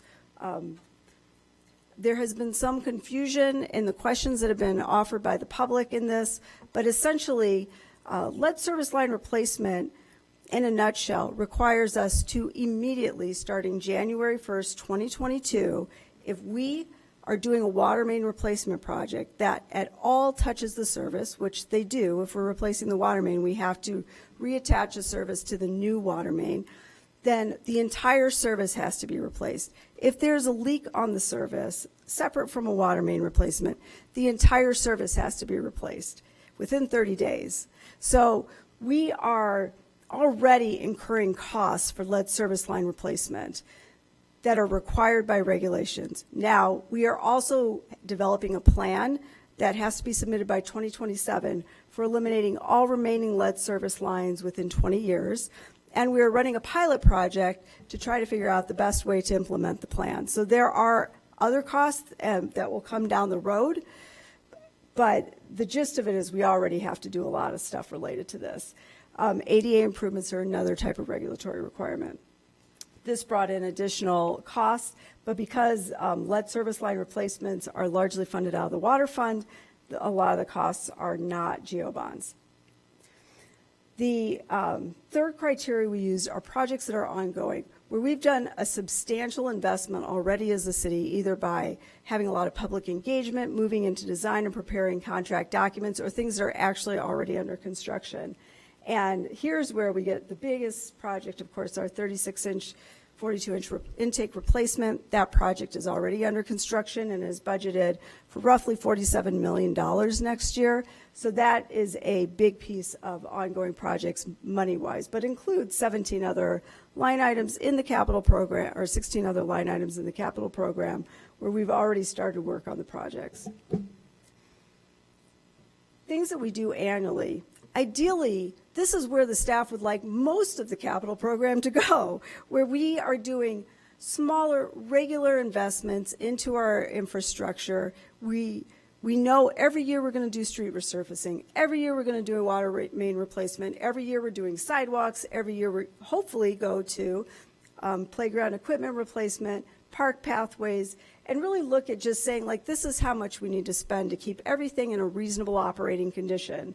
And so while there are a lot of projects that fall into this, if you look in the memo, there's a more detailed list, and some of those items are actually new. They're things we've discussed already as part of this year's capital program, or their staff proposals. Those items were bolded so that if there's something that doesn't seem appropriate, it's certainly up for discussion. Then criteria 5, if it hasn't been mentioned in any of the other 4 criteria, and it really isn't relying primarily on general obligation bond funding, it does seem like most of the concern about our capital spending is revolving around our debt issuance for general obligation bonds. So there is basically, based on our past practice, but also in conversations I've had with individual council members, it does appear like we just want to move forward the stuff that we can that isn't relying on debt to be completed. And so that includes things like crosswalk improvements. We have a very small amount of ARPA funding in the capital program, and this is one of those items. Street evaluations, a motor fuel tax funded project. Standpipe water quality is an example of a water fund funded project. Building envelope repairs is one we added at the end. This one is a little bit more in and out. Essentially, where we have building envelopes, tuck pointing, roofing, usually we know that because water's leaking into the building, and that's bad. Water leaking into the building causes a lot of problems to other things, whether it's ductwork that gets corroded, it's health and safety issues from mold developing, it's destruction of the finishes that are in the building. So we usually want to stop it. But some of these projects were identified not necessarily because it's a huge problem yet, but there's an anticipation that it's going to be a problem. So after discussion internally, we felt like this is something we should move forward as sort of like a base minimum. So where does that get us? Well, it gets us to a pretty substantial CIP that is still more than we can probably do with both funding-wise and staffing-wise. So it would set the general obligation bond for 2024 at $22 million. And staff fully recognizes that that's still quite a lot of money and probably beyond our ability to execute. Now, this does not include library projects. There are 4 library projects that are included in the capital improvement program. library projects are generally debated by the library staff and recommended by the library board, and they're managed out of the library. So the general city staff over at the Bureau of Capital Planning doesn't really have much to do with those projects. So we just did not get involved in evaluating them. I will say, though, having done this, it's actually created a situation where these are like hard and fast criteria, but there are projects that have made it into the list that probably can be delayed. There's project that didn't make it into the list that probably should have been there because they meet a more significant need that wasn't identified by the criteria. So I will say there were a few additional staff recommendations. There's a project for a citywide building automation system upgrade. So our buildings are generally monitored, particularly for HVAC and fire panel operations, that they're monitored remotely on a software platform, but the software, even though most of the buildings are on two different types of software, depending, and most of them are actually on one software platform, the age of the software installed for that building tends to be at the time that we did the last improvement at the building. And not all buildings are going to continue to be supported by the manufacturer of the software. And so there's a general need for upgrade if we're going to continue monitoring these buildings remotely. It becomes a real safety issue, particularly with the fire panel stuff, to make sure that we are monitoring these buildings. So staff recommends moving that forward, even though it didn't necessarily meet any of the real base criteria that we suggested. Also, we'd already done a discussion about legacy parks and how we really want to get to where we were retiring those parks in terms of the projects and liabilities that are outstanding. There are a number of projects that would be getting started with consulting, so we would recommend considering moving those forward, even though they are not projects that have started and they don't necessarily have a life safety concern now or any issue associated with like that. So for those are things to consider moving on with. In addition, the Parks and Rec Board brought forth a number of suggestions, some of which did get into the capital program, a number of which did not get to the capital program. Those are detailed out in the memo, but at the discretion of the City Council, and some of those do align with other staff suggestions, they are up for consideration because a number of these projects were identified as necessary based on a lot of community engagement and a number of complaints that they've received, such as pickleball courts. So one thing I did want to go through really quick, not related to our criteria. This was a criteria last year, and we actually did do an analysis of how projects align with the Climate Action Resilience Plan.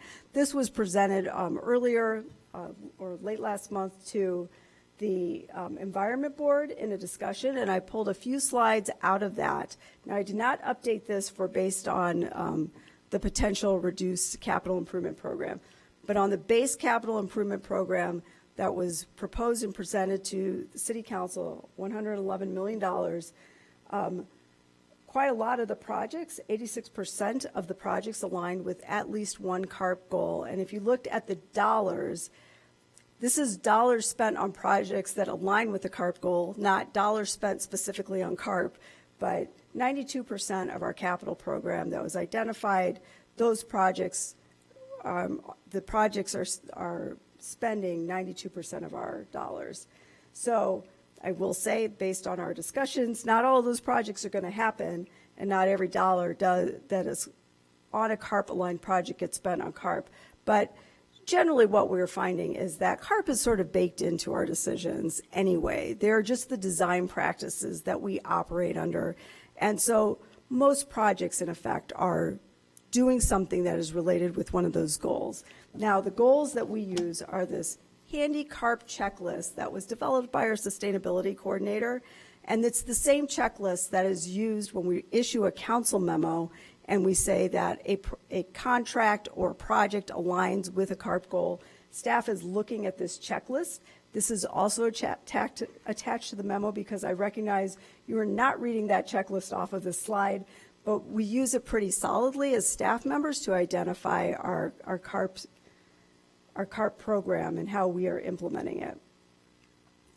Having said that, there are specific CARP things that are very related to capital program as we're implementing it. And we're really trying to move the ball forward on these things. We have the animal shelters, our first building that's going to generate 0 greenhouse gases on site. The Ecology Center will be our second building that we are moving forward with in that way. We are trying to work in lighting modernization on all the projects we do, so we're going to all LEDs. The pedestrian safety issues, both our streetscape projects like the Main Street project that's going to go into construction next year, but also even just our sidewalk improvement program, the crosswalk improvements policy that we just updated. We're looking all the time at how to improve pedestrian safety in this town, and the council has voted on a number of projects that are moving that forward every year.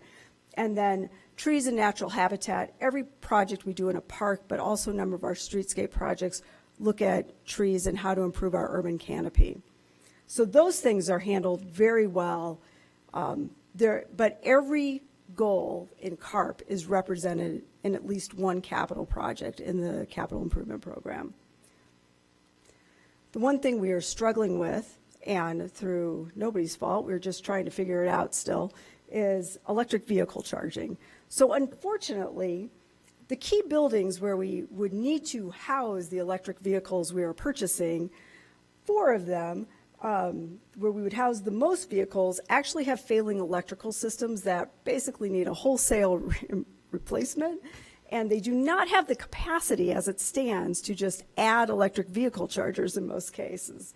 So this is something we need to work on, and I say this not that we are not going to buy electric vehicles, but it is something to consider as we purchase electric vehicles. I know our facilities group in particular is really struggling with this, and they're doing projects in-house where funding hasn't necessarily been budgeted to try to keep the charging up with the number of vehicles that we purchase.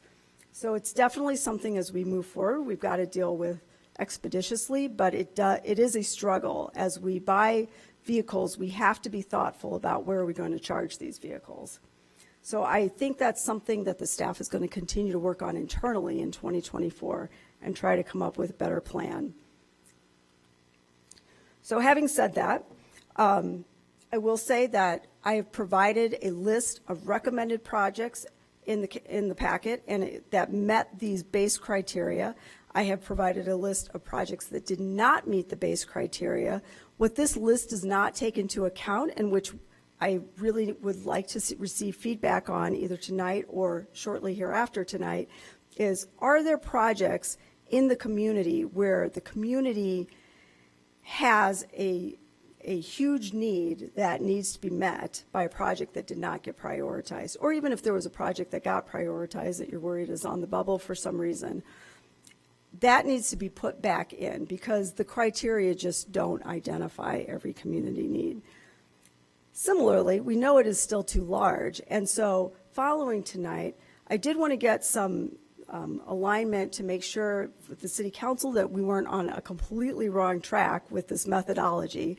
But following tonight, we need to go in and sort of surgically look at individual projects and see if there are things that can just be moved out a year or two in the CIP to get to something that's a little bit easier for us to implement, a little more, that we would be better off in terms of planning our resources.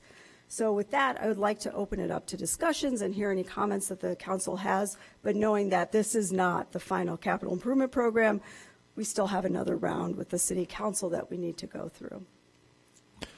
Councilmember Reed, followed by Herakadis, followed by Suffredin, followed by Nusma. Councilmember Reed, do you want to? Okay, so Councilmember Herakadis.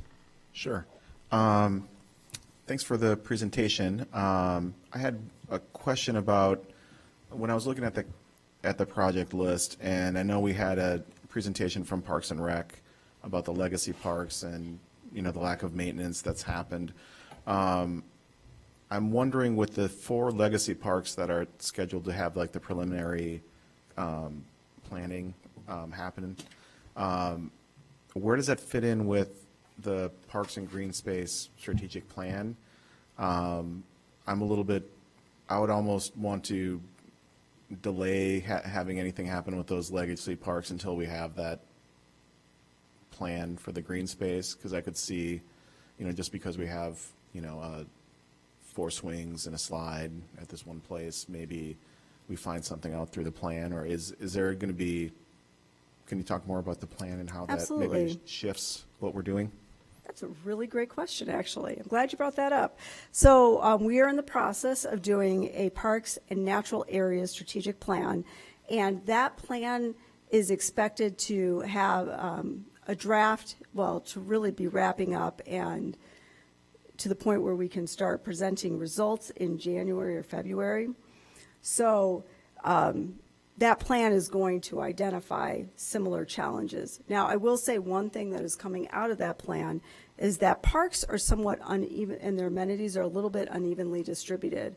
So one of the criteria people use to evaluate park systems is what percentage of people in the town can walk within 10 minutes and get to a park. And we score really well on that. But there is an area kind of in the southwest corner of town where we maybe don't have as many parks. But there are also areas in town where you can, in 10 minutes, walk to 5 different playgrounds. So there is a little bit of a discussion that I think is going to have to happen with the community, that we probably do need to look at some of our infrastructure. Now, these parks that we are talking about putting forward next year, Fitzsimmons, oh my gosh, I should know these by heart, but Fitzsimmons, Philbrick, Cartwright are in really poor condition, and we really do need to move forward with some plan on these parks. Even if we were to start hiring consultants right now, by January, we would just be getting people on board and we wouldn't have moved forward. And I'm not suggesting that we necessarily would rush to hire them right this moment, because we'd want to know the scope of work before we hire them. But I think it would be worth funding those projects, getting the plan to make sure we know the scope of work, then going out, hiring consultants and doing the design, the planning and design on those parks already to get them moving, because otherwise we're not going, it's another year lost, and we will just, and the legacy parks that remain, so 2 of them are about to go into construction. There might be a few more that we can capture under, at least temporarily, under playground equipment replacement, but we are going to just be, in the next few years, removing playground and other amenities out of these parks and not putting anything back, because we won't have started a process to figure out what goes back. Okay. And would this, I know Director Kano also talked about the potential landscape architect. Would Yes. they potentially be able to do some of this work for the planning with these parks rather than? So we do not have enough landscape architect staff time to be able to handle even our current workload. If we're talking about changing how we do business so that we're doing these annual investments as well as retiring the legacy parks, and there's a lot of other park projects that are in the CIP that aren't legacy parks necessarily, they're just additional amenities or things that have to be addressed, like the shoreline stabilization. In the long term, we probably need more than one landscape architect. But we would, if we do not have that landscape architect position, then we will just be consulting out that work that they would be doing.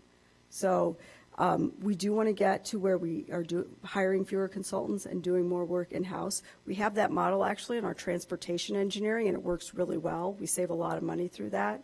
So definitely want to move forward towards that. I would say this landscape architect is the first of probably 2 to 3 more that we would need if we really want to look at pulling all of our work in-house and not hiring consultants for everything. Thank you. Councilmember Reed, followed by Suffredin, followed by Nusma.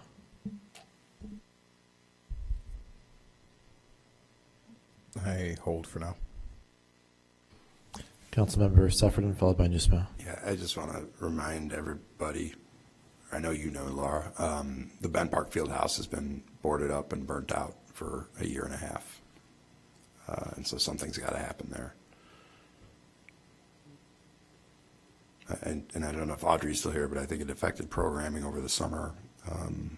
It's eyesore, and something's got to happen. That's my thing. No, that's a great assessment of the situation. Audrey just thumbs up to my. I'm correct, right? We had to move camps that would have been there otherwise. Okay. So, thank you. Councilmember Reed, followed by Nusma. I'm sorry. Well, I meant like completely hold. What I'm going to do is call in people in order, and if everybody else is willing to let you skip yourself, then that's fine, but I'm going to call on you. Councilmember Reed, followed by Nusma. I'll be happy to go. Councilmember Nusma. Couple of parks items.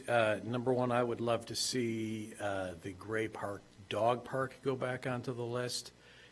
That's important to not only the neighbors in the immediate vicinity, but also to the businesses on Main Street to get some positive energy, get some people on the street walking their dogs, putting some fun and happy experiences on that particular corner. So I would love to see that added. Hopefully I have at least a couple of co-sponsors in that with the immediately adjacent wards.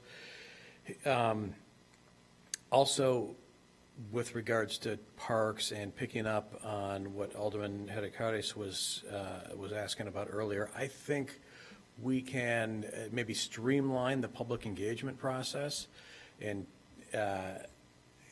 save some money, not only by bringing those services in-house, but by not stringing it out as much as we have done. At least it seems like that's been standard practice.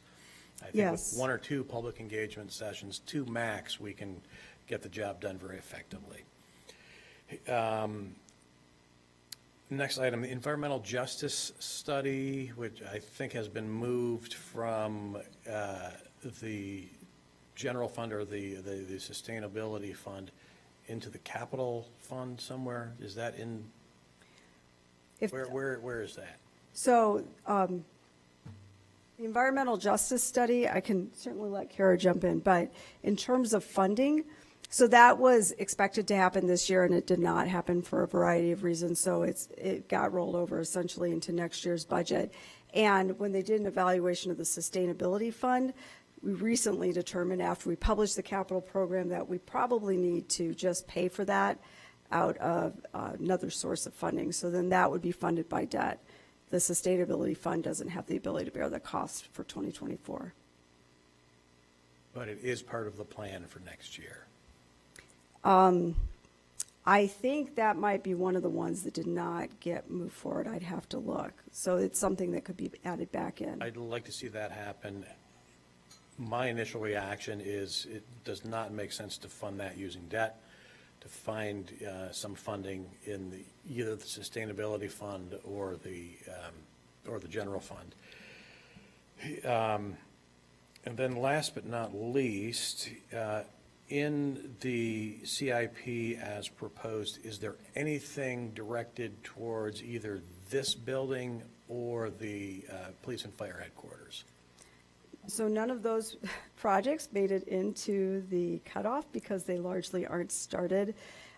It would certainly make sense that we're going to be spending some money. We were waiting for the study by AECOM to be completed. We will definitely be proposing as staff to make some choices about that next year. And then whichever way we go, we would want to leap into hiring a consultant to help us with the planning and design of either or both of those projects. But those costs are not built into this. They are CIP. not. They could be built in now, or they can be added at the time through a budget amendment at the time that the decision is made to move forward. I think it makes sense to do at least one of those, or one or the other. I mean, we're going to be incurring some costs, so whether we know what they are and budget for it now, or wait until later and add it to the budget then. Let's plan on spending some money on that. And that's all I had, unless Kara wants to weigh in on the EJ. One thing I will say about putting in money like that for projects where we are going to be making decisions, but we don't know the exact scope at this time, often when at the time that we go to issue bonds, we go through and sort of right-size the bonds so that we're only issuing the funds that we expect to need. So every year, we might budget $15 million worth of bonds, but when the time comes to do it, maybe it's only $11 million worth of bonds that we need. Projects have gotten delayed for a variety of reasons or canceled. So whatever is approved, what we would actually do will not be that number. It will be based on some cost we didn't expect to have that we now have to bond out, or it will be reduced because we won't get every project done. Right. So approving a project to be funded by bonds is not approving the release of those bonds or the issuance Yes. of those bonds. The time at which you're actually approving the release of those bonds is at the time you are entering into the contract. Thank you. Councilmember Reed. All right.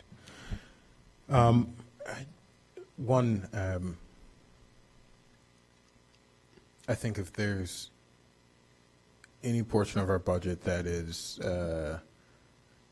more sobering than another, I think our CIP is that. This is where I think we face huge challenges. Two questions, and sorry, this is kind of in the weeds, and I might be able to find this, but there was $100,000 set aside for the Mulford Viaduct for the art park there. Is that still in? Did that roll over to 2024? It has not rolled over to 2024. I actually, in all honesty, I'm not sure the status of that project. If it's something that we need to roll over, we can just roll it over. That was that's an example of a project that was intended to be funded with 2023 general obligation bonds. So when we go to sell the bonds, if that project isn't happening, we don't fund it then. We fund it with the next year's budget. Yeah, I'd like to see that roll over. And then separately have a discussion with this body about increasing the ask by 150,000, but certainly the rollover. And then for street resurfacing, I sent an email a while ago. A resident shared that the street roughly at Dewey, between Dewey and Mulford, or on Dewey between Mulford and Oakton, I believe, has not been resurfaced in 20 some odd years. Was that correct? And is that street on the CIP for this year? I looked, I couldn't find that information about when it was last resurfaced, but it's totally logical to believe that that is true, that a particular block may not have been resurfaced for that length of time. So the way that we pick the streets that are going to be resurfaced is, first of all, every 5 to 6 years we do a street evaluation.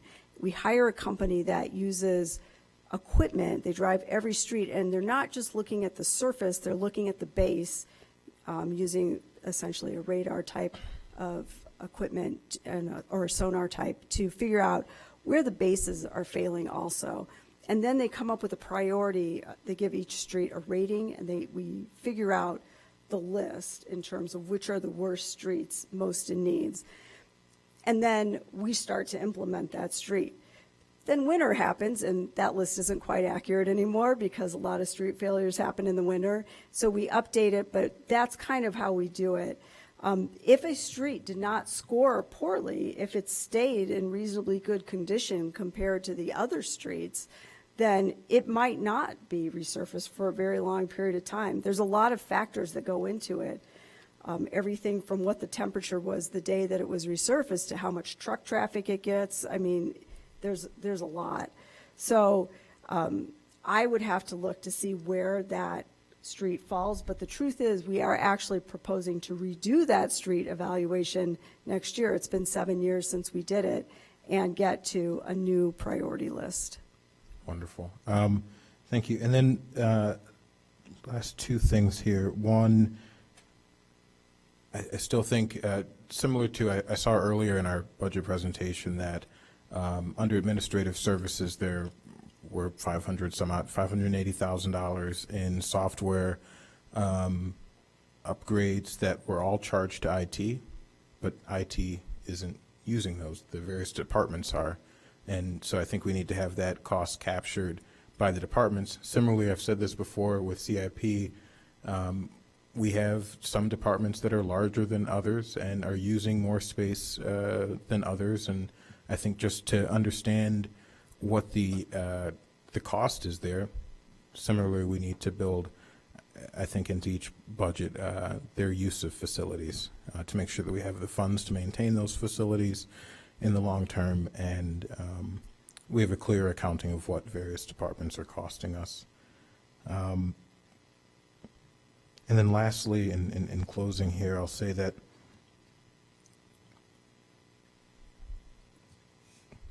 it is clear that we're going to have roughly a $30 million excess reserve next year, or for this year. And when we talk about an excess reserve, that is money that the city of Evanston is essentially hoarding from our taxpayers. It is wealth that would be in our community if it were not held by this body. And I think we can't look at our excess reserve as something that we have to hold on to, because I think there is a point where an oversized excess reserve actually hurts the city of Evanston and does more harm than good. And so I would encourage us, whether it be with our CIP or other, to get that excess reserve out of our coffers, back into our community, so that money can actually pay dividends for the taxpayers of Evanston and for the city as a whole. And I am fully supportive of us doing more to support bringing down our liabilities as it relates to capital improvements. Thank you. At this time, no one is requesting to speak for a first time, so we go back to Councilmember Hadakatis with 3:45 left. I just want to chime in my support for the Gray Dog Park. I think that would be a potential, kind of similar to when we talk about Evanston Thrives and space making, could be a nice little addition to the Main Street area. Also, the Bent Park field house, I think, should have priority. One thing that would be nice to see on the CIP list is a note where there is either a negative economic impact where we don't act on something, or a potential positive economic impact for doing the project. I think that would kind of help inform some of our choices going forward. Thanks. Councilmember Burns. Yeah, I guess this is in response to what I believe Councilmember Reed spoke on a moment ago. I just want to make sure I'm hearing this correct, and I guess this is more a question for our finance department. My understanding of our excess reserves is that even if with a property tax increase, we're projecting that we will spend down excess reserves by the 2025, 2026, depending on what path we take, going under the 6.6% goal that we have for our general reserve fund. Is that the case? Because I keep hearing about this excess reserve fund as if it's this endless pot of money that we don't need. And I just want to make sure I'm not crazy here. I want to make sure I'm hearing this correctly. No, yes, absolutely, and that's why we put it in a chart as well as a table. Sometimes the chart is a lot more better and more transparent. So if you see this thing, general fund and the required fund balance, in 2026, we would be at $18 million, and in 27 we would be at 5.3. Now, yes, this is with the tax increase. So what you see, the numbers in blue is the ending fund balance, and what you see is the required. So look at in 26, we are at the blue, and we are still above that. But in 27, look at the blue and look at the required fund balance. So we are starting 26 and 27, we would be below the required fund balance. And so, if this is so in my mind, unless we are kind of Bring up the other one without. drastically under estimating certain revenue lines, or I can't remember the underestimating revenue lines, or I can't remember the other one. But this is what is going to happen. Oh, unless we drastically cut our spending, this is the outlook. And if anybody disagrees with that, please say why, so I can continue to follow along with your logic. And what our assumptions include for the out years is 2% increase in revenues and 2% increase in expense. Is it right? Okay. 3%. 3% increase on the revenues and expenses. And not necessarily today, but I'm just saying that you know, I would like help from my colleagues who disagree with this outlook to explain exactly where they disagree, and then I think we'll have a more productive conversation. Councilmember Kelly. So I just want to comment on debt. Debt is expensive when you issue 20-year bonds. And so for you to think that it's somehow benefits your residents more to increase our exorbitant debt rather than tap into what I think are unnecessarily, you know, high, subsidizing unnecessarily high cash reserves, I think you're mistaken. I think it's better not, when every time the debt costs an enormous amount of money. 20 years, you issue 10 million, it's a huge chunk of that, many millions, goes to just servicing the debt, goes to paying interest and fees. So why would you want to do that when you have the funds available? Why would you issue long-term debt yet more? And we're close to $500 million in debt. This city really has a huge debt. And when we're paying close to $40 to $45 million a year just to service debt, that goes to nothing. I mean, that's just servicing a debt. That's interest fees. So I'd ask you to think twice about that, about issuing debt instead of tapping into we're not even going into our reserves, and look at tightening our belt and budgeting. As somebody mentioned tonight, like, you set a budget and you stay within it. That's what a lot of other cities do. I mean, we can go that path too.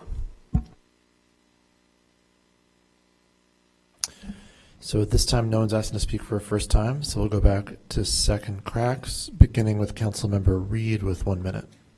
Thank you. My point around the excess reserve is that we just went through one of the toughest economic periods that our country has faced in a long time. And with the city of Evanston holding on to this money rather than getting it out into the community, I think that is unfortunate. I'm glad that we have these reserves, and I think we need to act on it, and we need to make sure we can make wise investments.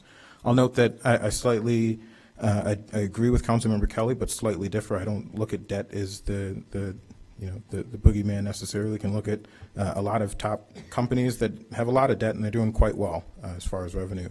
But I will say that this, if you want to see where I disagree with this, for example, this does not include, these projections don't include any revenue from permits from the Northwestern Stadium. That's $10 million just in permit fees.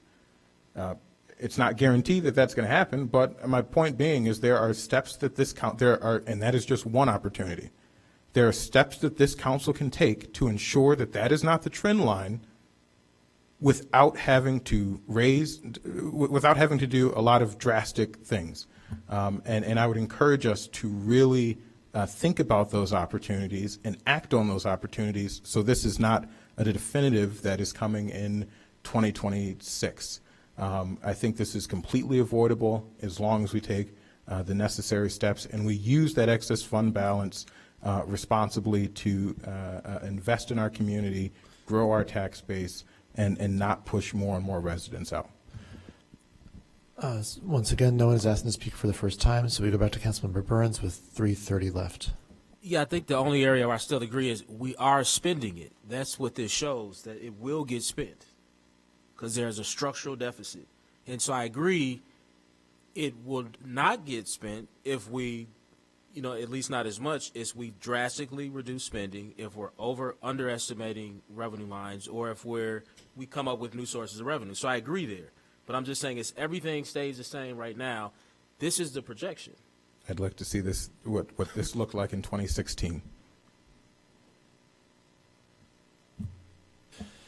Thank you very We've much. been well read. This brings us to call of the wards, beginning with Councilmember Revelle. I'd just like to say that Councilmember Suffredin and I are going to be having a joint 6th and 7th Ward meeting to discuss the budget. We're still working on the location, and that's on November 1st, I believe. Yeah, November 1st, and I think 6 p.m., but we'll be having details soon. Councilmember Reed. Yes. Tomorrow, I am having open office hours virtually from 12 to 12:30. You can hop on to the Google Meet link. We will have our regular 8th Ward meeting on the 26th. It may be, I think we're having a joint meeting with the 5th Ward, but we'll figure that out. I don't know if I want to have a joint meeting anymore, but we'll figure that out. And then we will also have open office hours on the 21st at 6 p.m. from 6 to 6:30. Again, another opportunity for residents to jump on and discuss any issues that they are interested in. That is it. Councilmember Hadakaris. Clerk Mendoza and I will be at the Spanish Language Budget Town Hall. That's on Thursday, the 26th at 6 p.m. at the Civic Center.